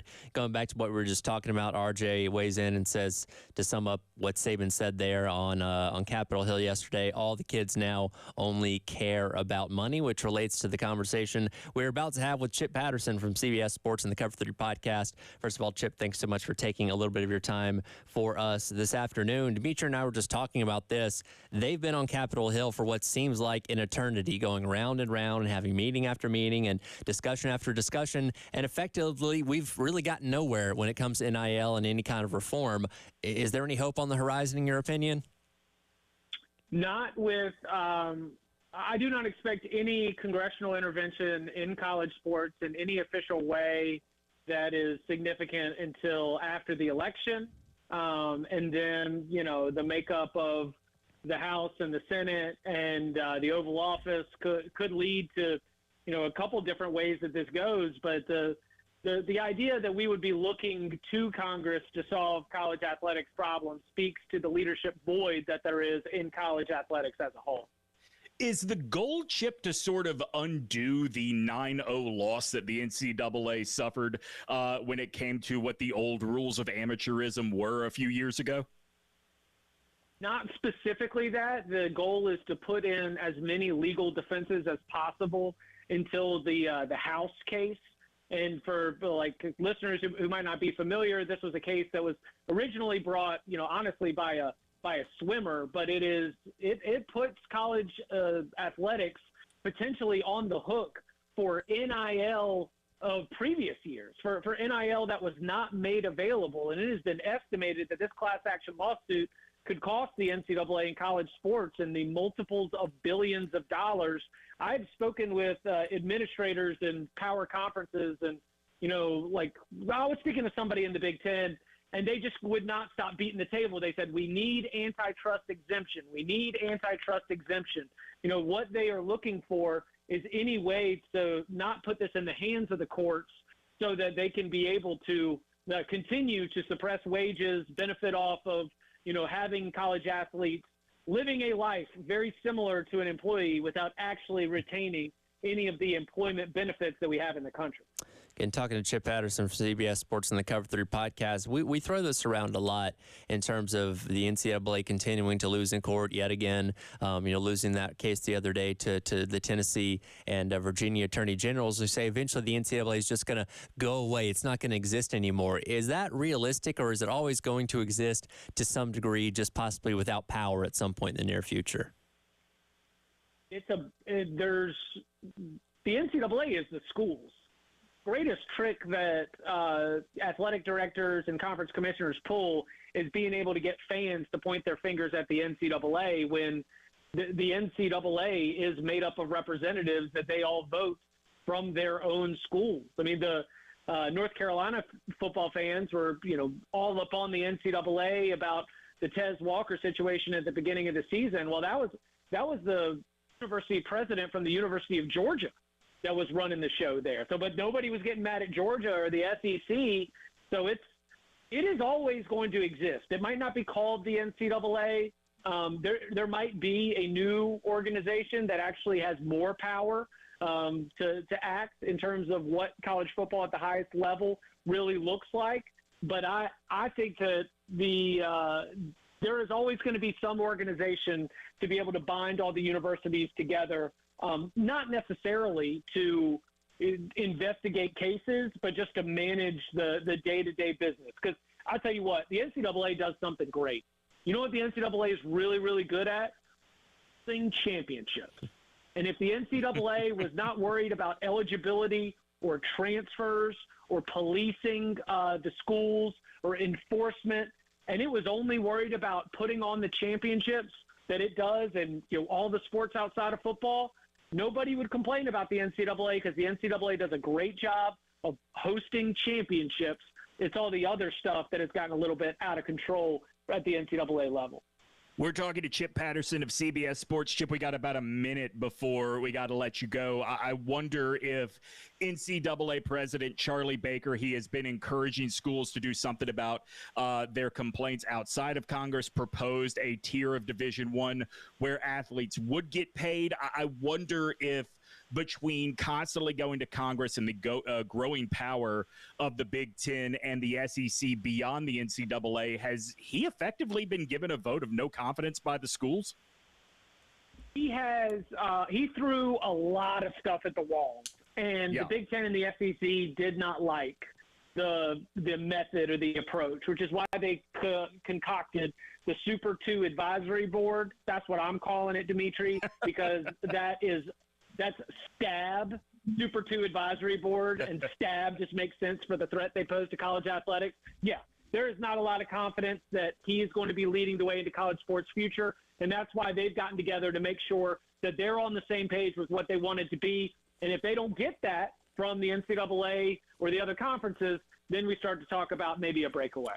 I would see Tyler. Chip knows me well, and he knows if I'm saying I think Nick Saban looks bad, it's something serious we're talking about. Oh, absolutely, without a doubt. Chip, we certainly appreciate a few minutes of your time. Y'all be well. Absolutely. Again, Chip Patterson from CBS Sports and the Cover 3 podcast. And, it's funny. This is an evergreen conversation that is never going to go away because there's always something new cropping up with this, right? Yeah. Yeah, I mean, there is so much that has to be worked out before we know exactly what the ramifications of that decision back in 2021 really were. Yeah, absolutely. That'll do it for hour number 2. Coming up next, I got to bounce. Dimitri's going to take it all the way up until 3 o'clock. Then I'll be riding solo tomorrow from noon until 3. It is halftime show. He is Dimitri Urvanos. I am Tyler Head here on The Game, 107.5 The Game in Columbia, 100.3 The Game in Myrtle Beach, 100.5 The Game out in Florence, the 107.5 The Game app, and streaming as always on The Game TV, sponsored by Shepherd's Glass.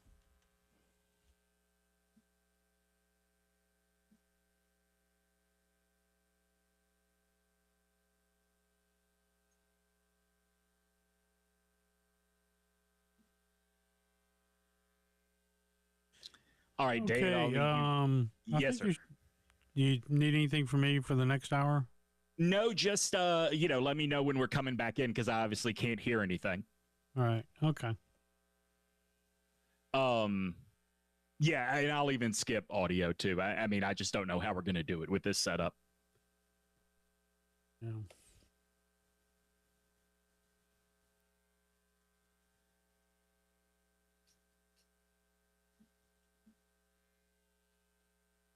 How long do I have here? I have about 4 minutes, right?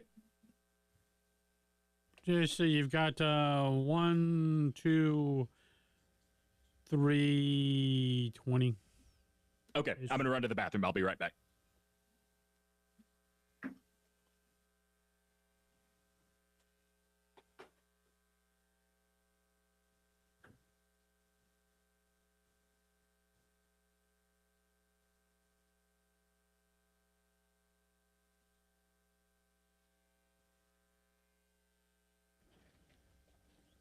All right, I'm heading out. I appreciate it, man.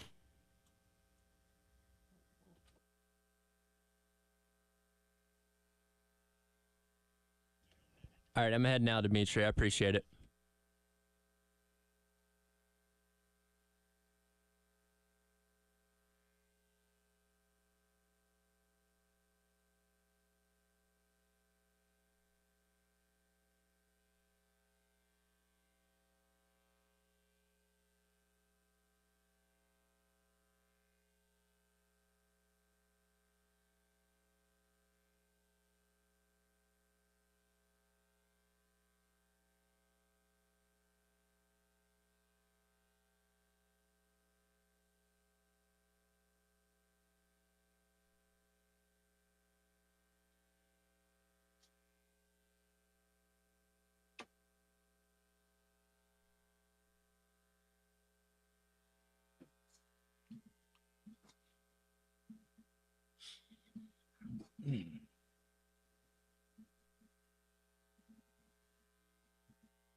Okay, get ready.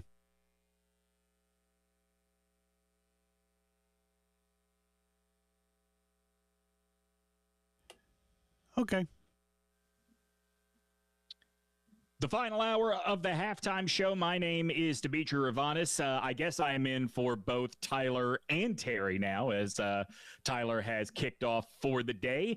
By the way, every single day, Tyler is doing essentially 6 straight hours of radio. The man is, he's what, Lou Gehrig, right? Iron Horse territory that we're talking about with that guy. So appreciate him hanging out for the first couple of hours of the show. Before this show is over, we'll talk to Chris Phillips of SEC Unfiltered. We will also get in to new laws in the state just to the north of us and what that might mean for sports around the country. But first, we wait. Right, we are about 5 hours away from tip-off in Nashville. It is going to be Vanderbilt against Arkansas. The winner moves on to play Carolina in the SEC tournament. We know that Carolina is in the field of 68, right? It's a nice change of pace for Columbia that not just the women, but the men as well will be dancing this year in the NCAA tournament. But just because you're in the field of 68 does not necessarily mean you are a national title contender, right? John Gassaway of ESPN put out this column that said really every year the field of 68 is a field of 8.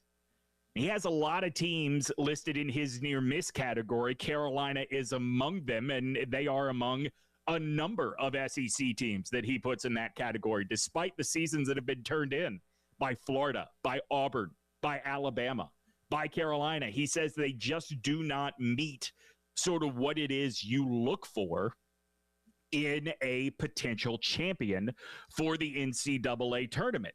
What is really interesting to me is I look at this and see the other Carolina listed among the near misses, the teams that look really good but don't really meet the standard of what it is you expect to see in an NCAA champion.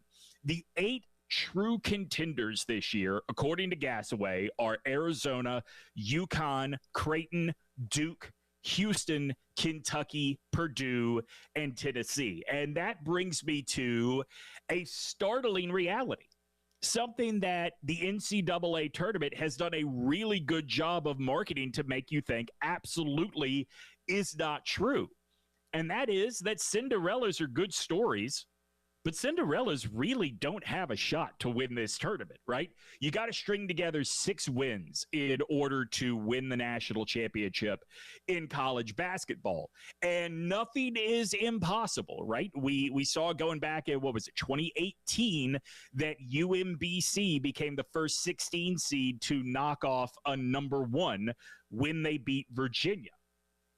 And all that is fun. It's really fun. I will tell you, my wife is a graduate of Georgetown University, and we happened to go back to D.C. to watch a game with all of her college friends. I cannot remember the exact year in terms of number, but you will know the year when I tell you that we were all there for game 1 in a bar watching Georgetown play a little team called Florida Gulf Coast.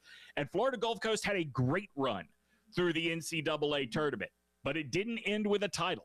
Last year, Florida Atlantic had a nice run to the Final Four, didn't end with a title. San Diego State didn't end with a title. Those Butler teams that Brad Stevens led to national championship games, no title. And that is because basketball, more than any other sport, is the sport where you need that one dude that can just take over. I think that basketball, given the way the sport is played, even though there are plenty of plays drawn up, there are plenty of team-related multi-man concepts, basketball does allow for one person to just take over.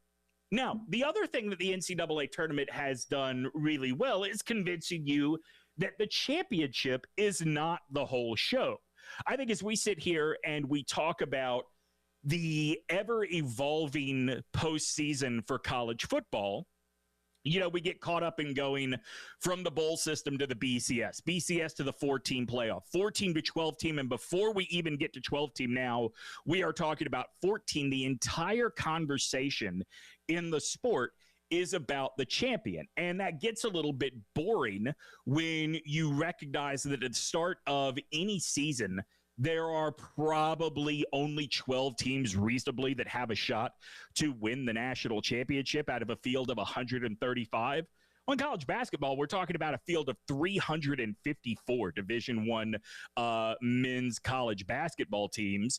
Even the large championship field of 68 is a fraction of the sport. And if you really consider that only 8 of them have a shot to win, the NCAA has to market the tournament differently than just come to see who raises the trophy.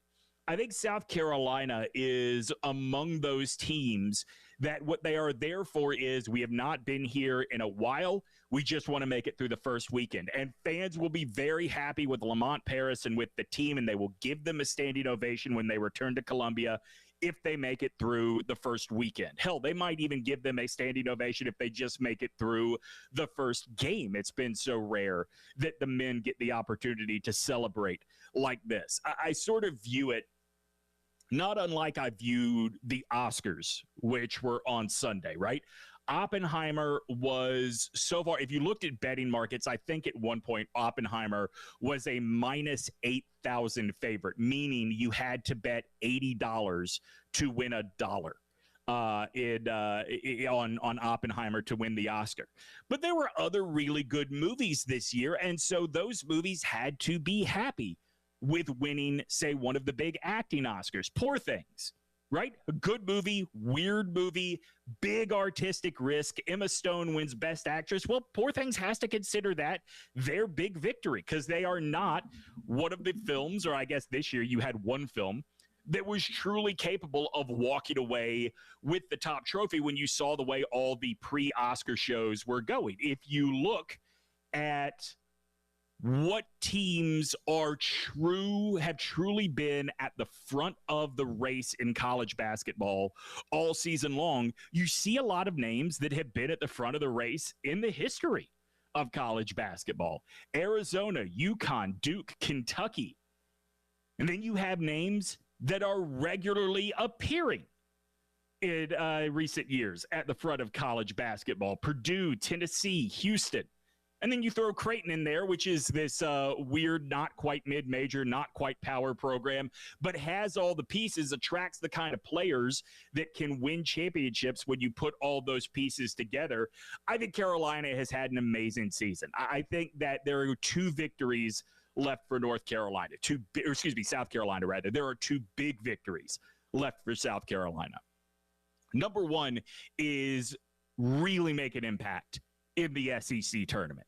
Don't just beat the winner of tonight's game. Get yourself to the final. It is not impossible to do with this team. That would be major victory number 1. Major victory number 2 is going to be hang on to Lamont Paris, right? This is not a school where the men's basketball team is in the spotlight all the time. Maybe he wants that if Louisville comes knocking.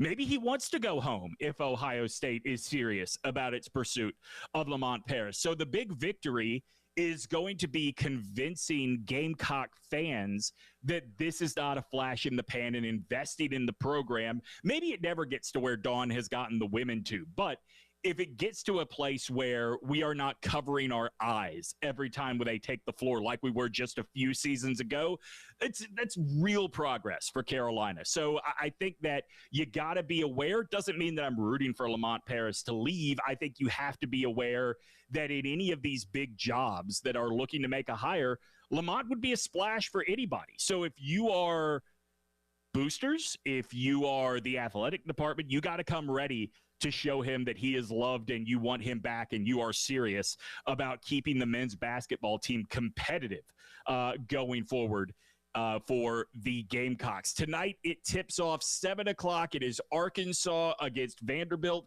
I think both teams are, I'm going to say equally flawed in terms of the level of flaw, but they are flawed in very different ways. Arkansas can get itself in foul trouble very quickly, and a lot of that comes from the pace that they play at versus the pace that their opponents play at. On the other side of the ball, Vanderbilt just does not have a formidable defensive team. They don't create a lot of turnovers. They don't or excuse me, they give up too many second chance shots to their opponents. I think that Carolina matches up well with either of these teams. I think personally, if you are rooting for what seems like the surest win, I think Vanderbilt feels pretty close to lifeless. But we will not find out who wins that game until later tonight when the SEC tournament tips off in Nashville. I don't know that Nashville, by the way, is to the SEC quite what, like, say, Greensboro is to the ACC, where the lifers only want the tournament in that area. But it does sort of feel like a homecoming, a more comfortable setting for the SEC tournament, being back in Nashville rather than some of the traveling it has been doing and will be doing in the future. But Carolina not playing tonight. That, by the way, is a nice change of pace on its own.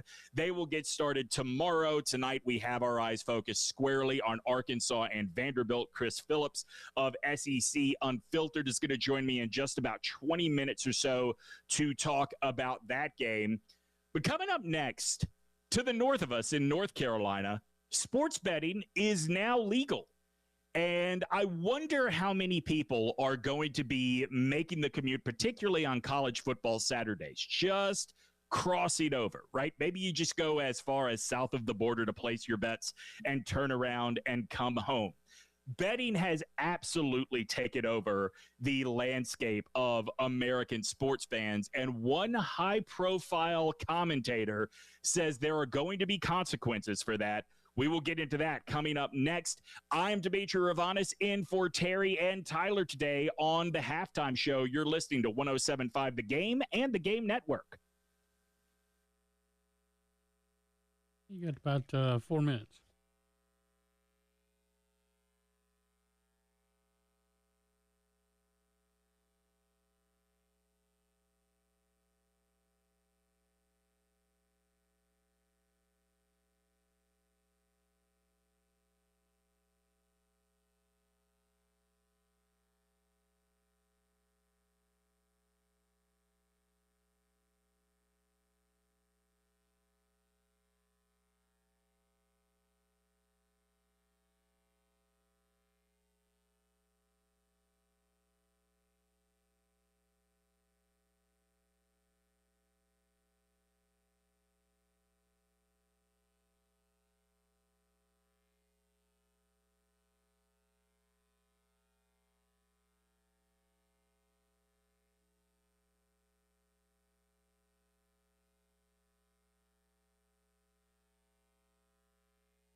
Yeah.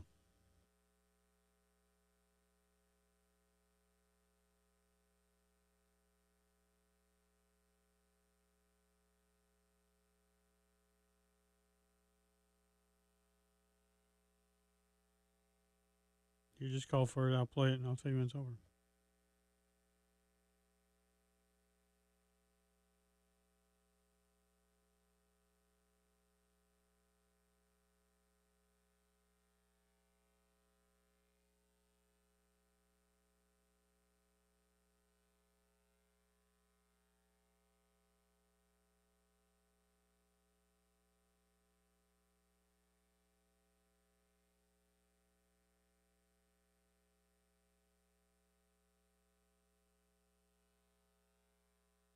Yeah, you can't hear me? Hello? How about now?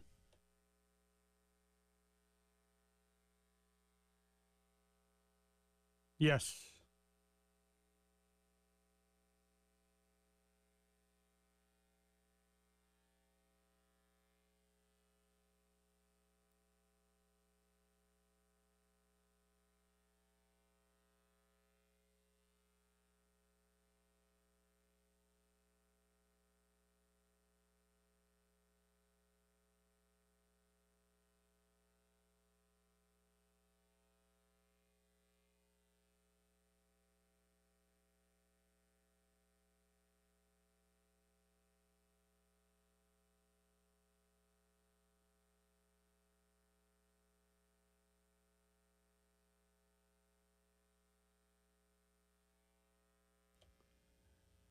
Okay. Welcome back to the Halftime Show. My name is Demetri Ravanis in for Tyler and Terry today.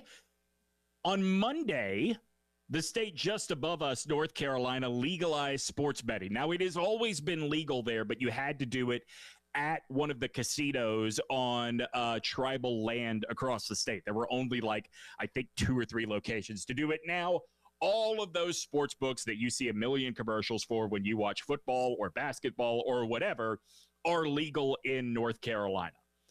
I have a feeling that means on college football Saturdays, maybe even on NFL Sundays, there are going to be people that make that short 90-minute drive to the line just below Charlotte on 77 to place their bets and turn around and come home. I don't blame you. I enjoy gambling on sports myself.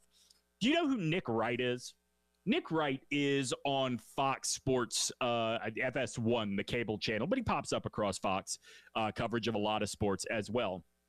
Nick is a longtime gambler himself and is an advocate for legalizing gambling across the country. But he says there is something that you have to watch out for. He, listen to this, he pretty clearly says to you that there is going to be a scandal that really rocks sports when it comes to gambling. Check this out.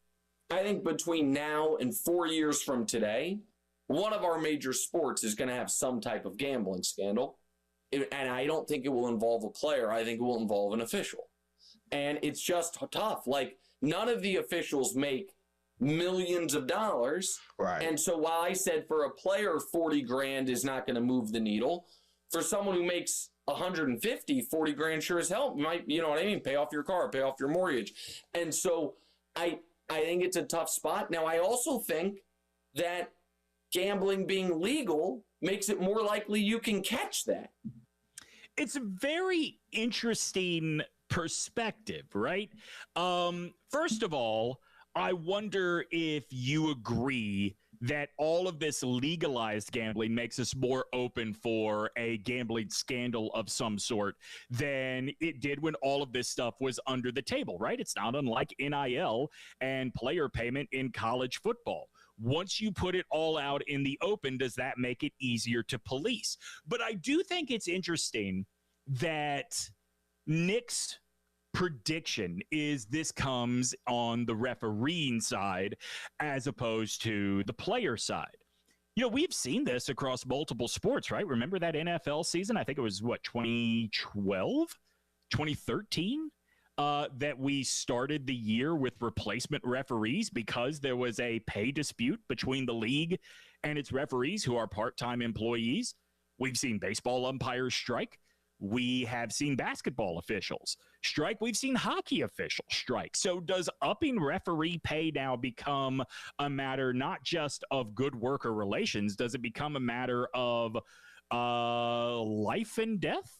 Does it become a matter? I don't know if that's the right word for it, but does it become a little bit more important for the health of your sport? Remember, not just sports gambling, but these leagues in general only work because we have faith that the results are pure, that we believe the results are not tainted or predicted, or the people that do believe that, we are very comfortable calling conspiracy theorists, kooks, whatever the case may be.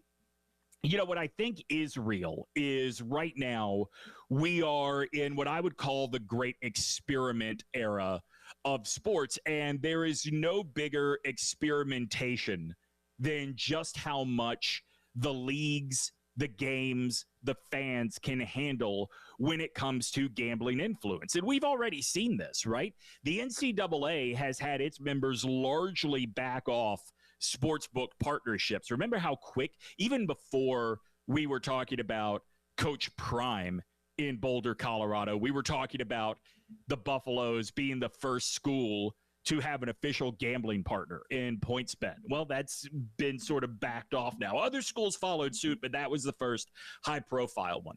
I also wonder if this sort of concern is what gets us down the road to automated robotic officiating where it is appropriate, right?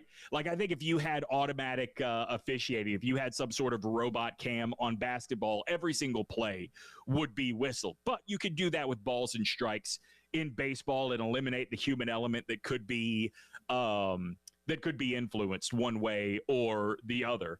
I think overall, for the health of sports and interest in sports, I think gambling is a good thing because younger people do like to do it and engage in sports in a different way than you or I do. I mean, I'm 42. I will still sit and watch a full game. My 12-year-old son has no interest. Like, the highlights, these are his words. The highlights will be on YouTube tomorrow. I don't need to sit and watch the whole thing.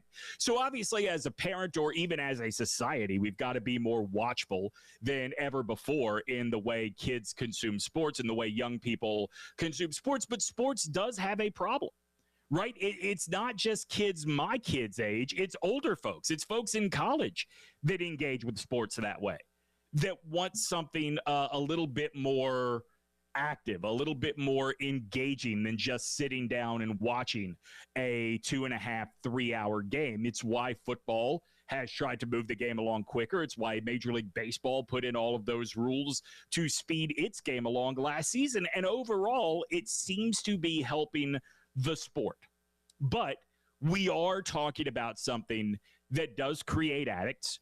We are talking about something that people have a hard time putting into perspective, people chasing losses, people figuring out how it is they can go about making up for that bet they lost yesterday, or deciding, you know, here is my gambling budget, but I know this is a sure thing. So you got to be careful. And that's why I call this the great experimentation era of sports. There is so much money in these sports books, but you know how these sports books get so much money? You're not supposed to win, right? The odds are supposed to be just tempting enough. That game that's only a field goal spread that you feel like, you know, Team X should just demolish Team Y. Well, the folks in Vegas are studying this sport in a way that you and I just don't have time to. You know why? Because that's their job. So I do think that Nick Wright is onto something, that at some point we could see this turn into a major scandal. The leagues have to understand that that is a risk, and they have to figure out for themselves and for their fans, what is the acceptable risk we are willing to take on in order to create this revenue stream. I mean, I saw a stat last week that said the NFL's gambling rights, the partnerships they have with individual sports books to provide their real-time stats, might have netted them as much as $2 billion last year. The NBA has been public about theirs. They're close to $200 million for those kind of deals. Obviously, the NFL can charge a premium because they are only allowing so many, and there is nothing that is as sure of a thing on television, or maybe in just American society, as NFL football on TV. But it's really interesting. Every single business is trying to figure out what that new revenue stream is going to be. Sports media, us included, all found gambling, and gambling has been a godsend, but it's not that simple, right? It's not as simple as here is the new revenue stream. This is a revenue stream that comes with some trepidation, comes with some fear if you are the people making the decisions in the league. I think Nick Wright put voice to that. That was from Vince Goodwill's podcast on Yahoo Sports.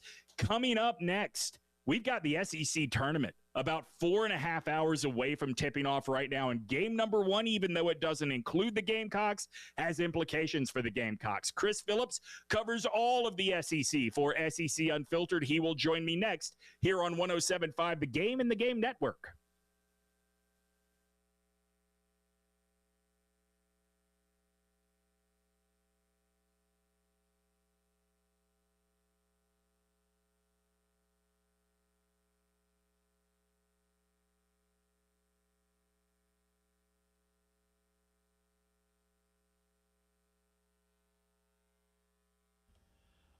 All breaks are 4 minutes.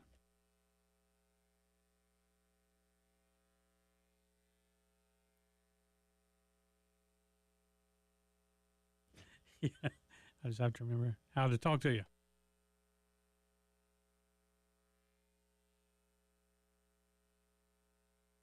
Yeah, it's 4 minutes.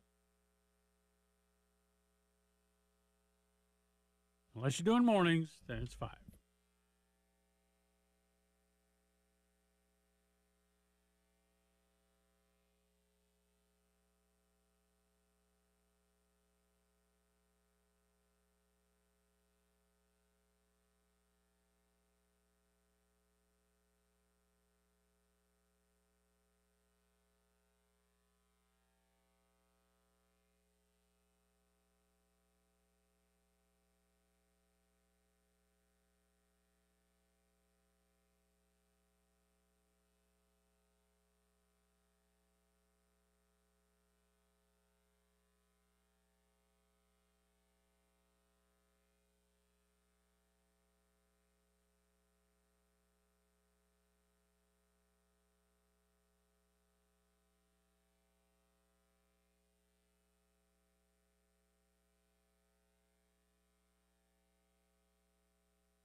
I guess so.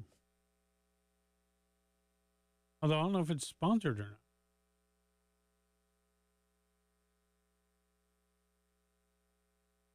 I've never. It's not in the log here.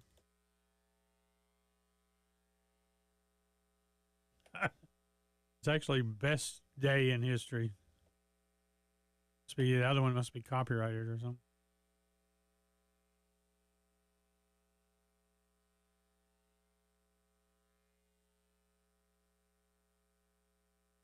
Oh, yes.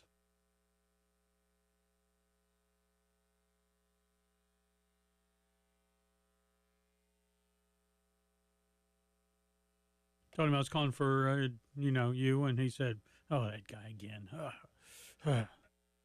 Lose my number."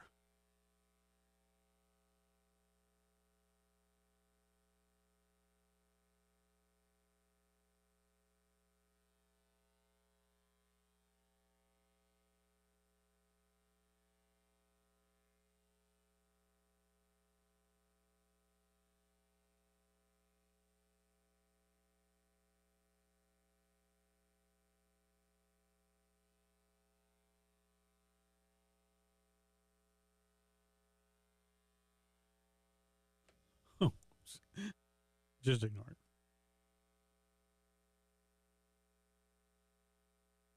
Well, I guess it is sponsored.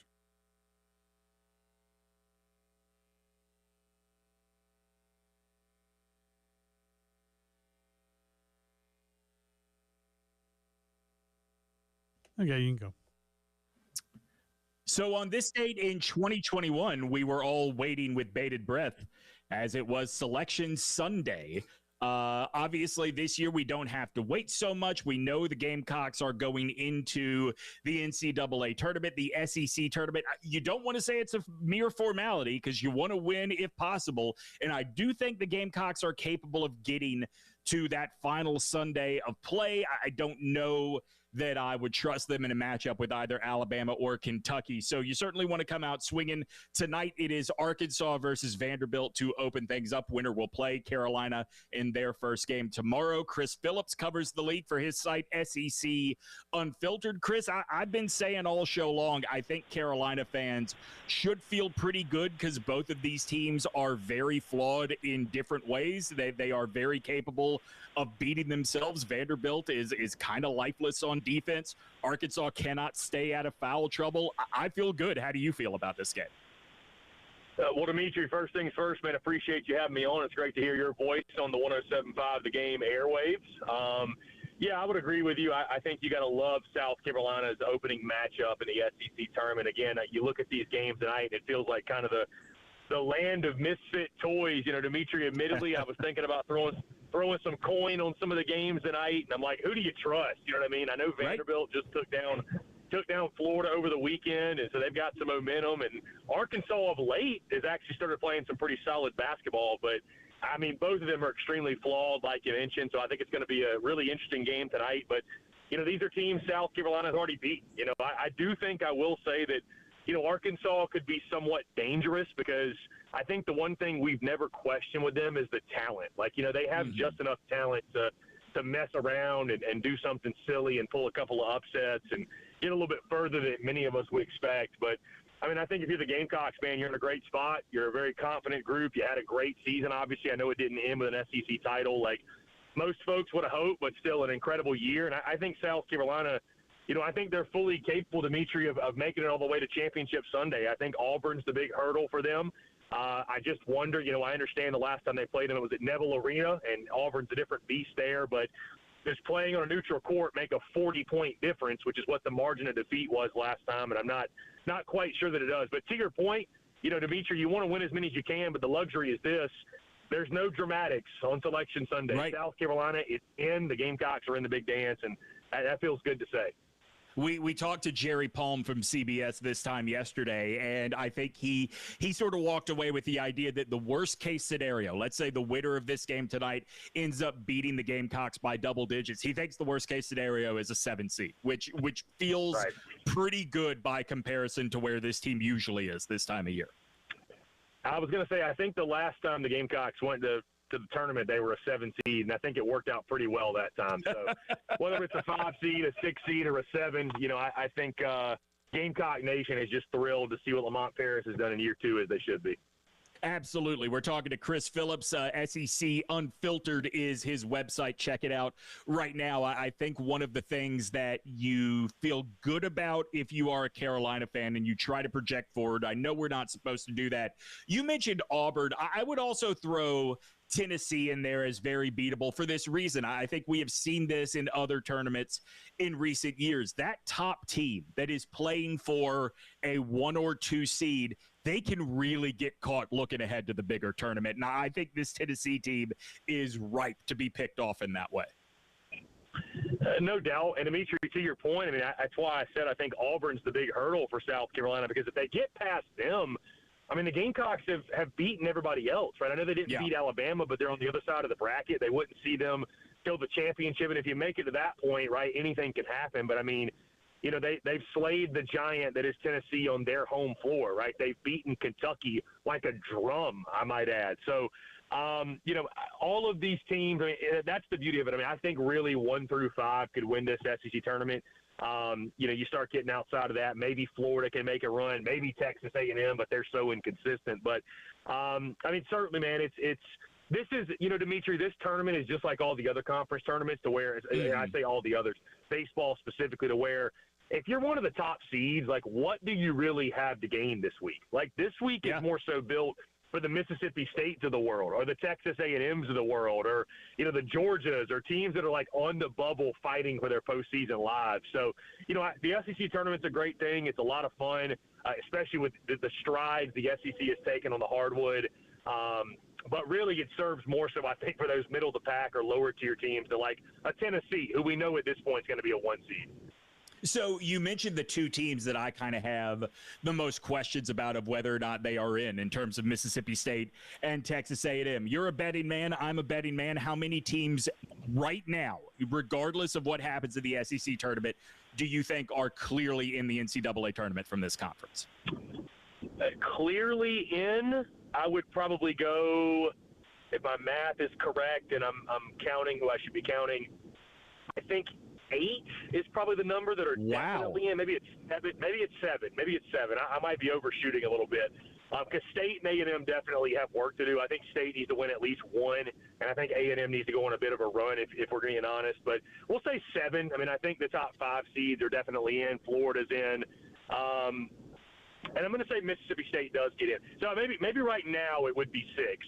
I mean, I feel like probably 7 will get in. I guess 6 right now, I'd feel confident. If it ended today, no more games, will get in. Those top 5 seeds plus the Florida Gators, 110% I think are going to be in. Yeah, I'm right there with you. I think those 6 teams are very much in. I expect Mississippi State will get in, although I expect them probably to get in as one of those teams that have to play on Tuesday in the NCAA tournament. But hey, getting in is getting in, right? Indeed. Hey, listen, it's whether you're that first 4 game or you're a 1 seed, like once you get in, it's a new season and you have a chance. And I mean, that's the breath of fresh air for Gamecock fans, is that college basketball is, as great as the season is and the conference tournament, like it really all comes down to March Madness, right, Dimitri? That's what we all look forward to is you know, filling out a bracket. And, you know, whether the way you determine success or failure in college basketball is your school one of those listed in that bracket. That's how you determine whether it was a successful season or not.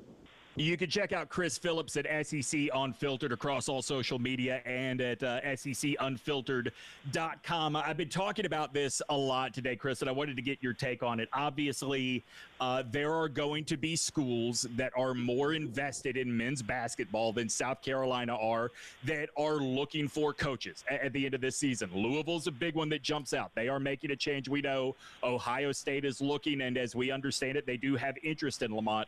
Do you trust the Carolina Brain Trust, the people in power in the athletic department, to show Lamont Paris not only is he wanted here, but we are committed to you being able to win here?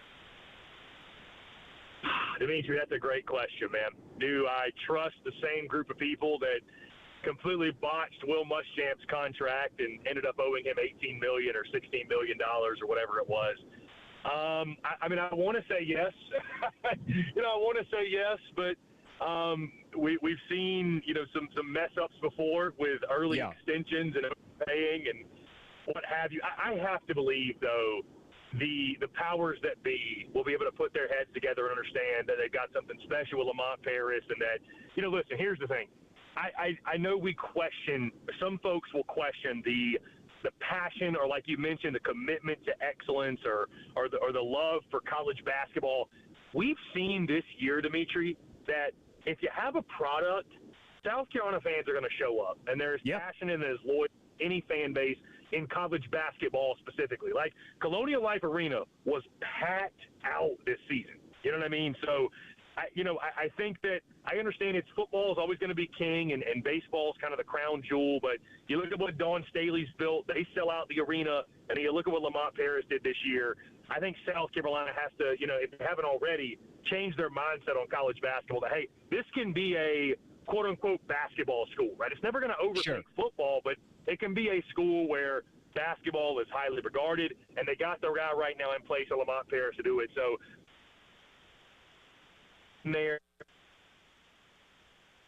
I think we may have lost Chris there. So listen, I'll tell you this. So go to secunfiltered.com. Check out Chris at secunfiltered across all social media there. I hate that he broke up like that at the end. But I will say this. What I hope is as these schools come knocking, come wanting to kick the tires on Lamont Paris, I hope the athletic department and the school in general does not view Dawn Staley and the women's team as the cheat code, right? They can fill up the big arena in a sport where so many women's teams are relegated to their own smaller gym. That's not what we have here at Columbia. But when I say they are not a cheat code, what I mean is you have to be able to put a consistently competitive product on the floor if you are looking at the men's team in order to really maximize what it is you have with Dawn Staley and the women's team. They are the most exciting thing we have going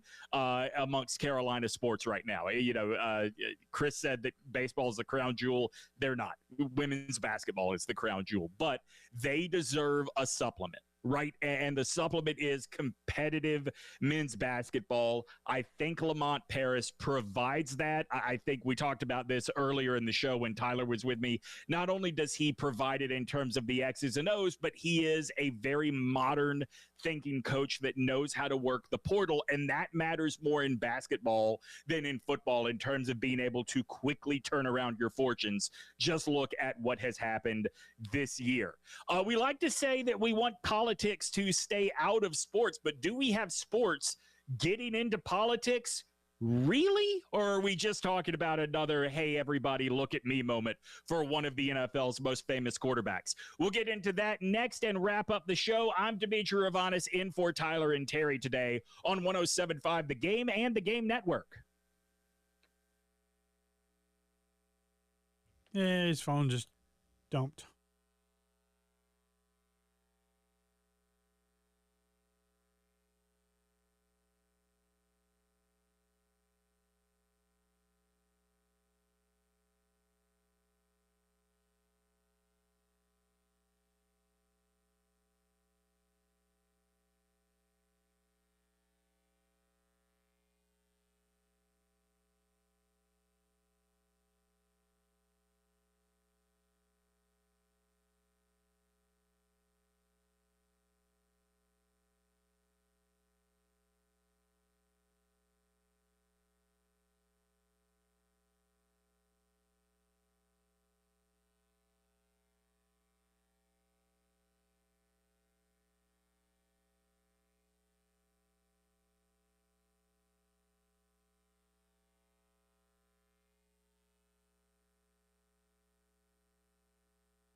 Okay, get ready.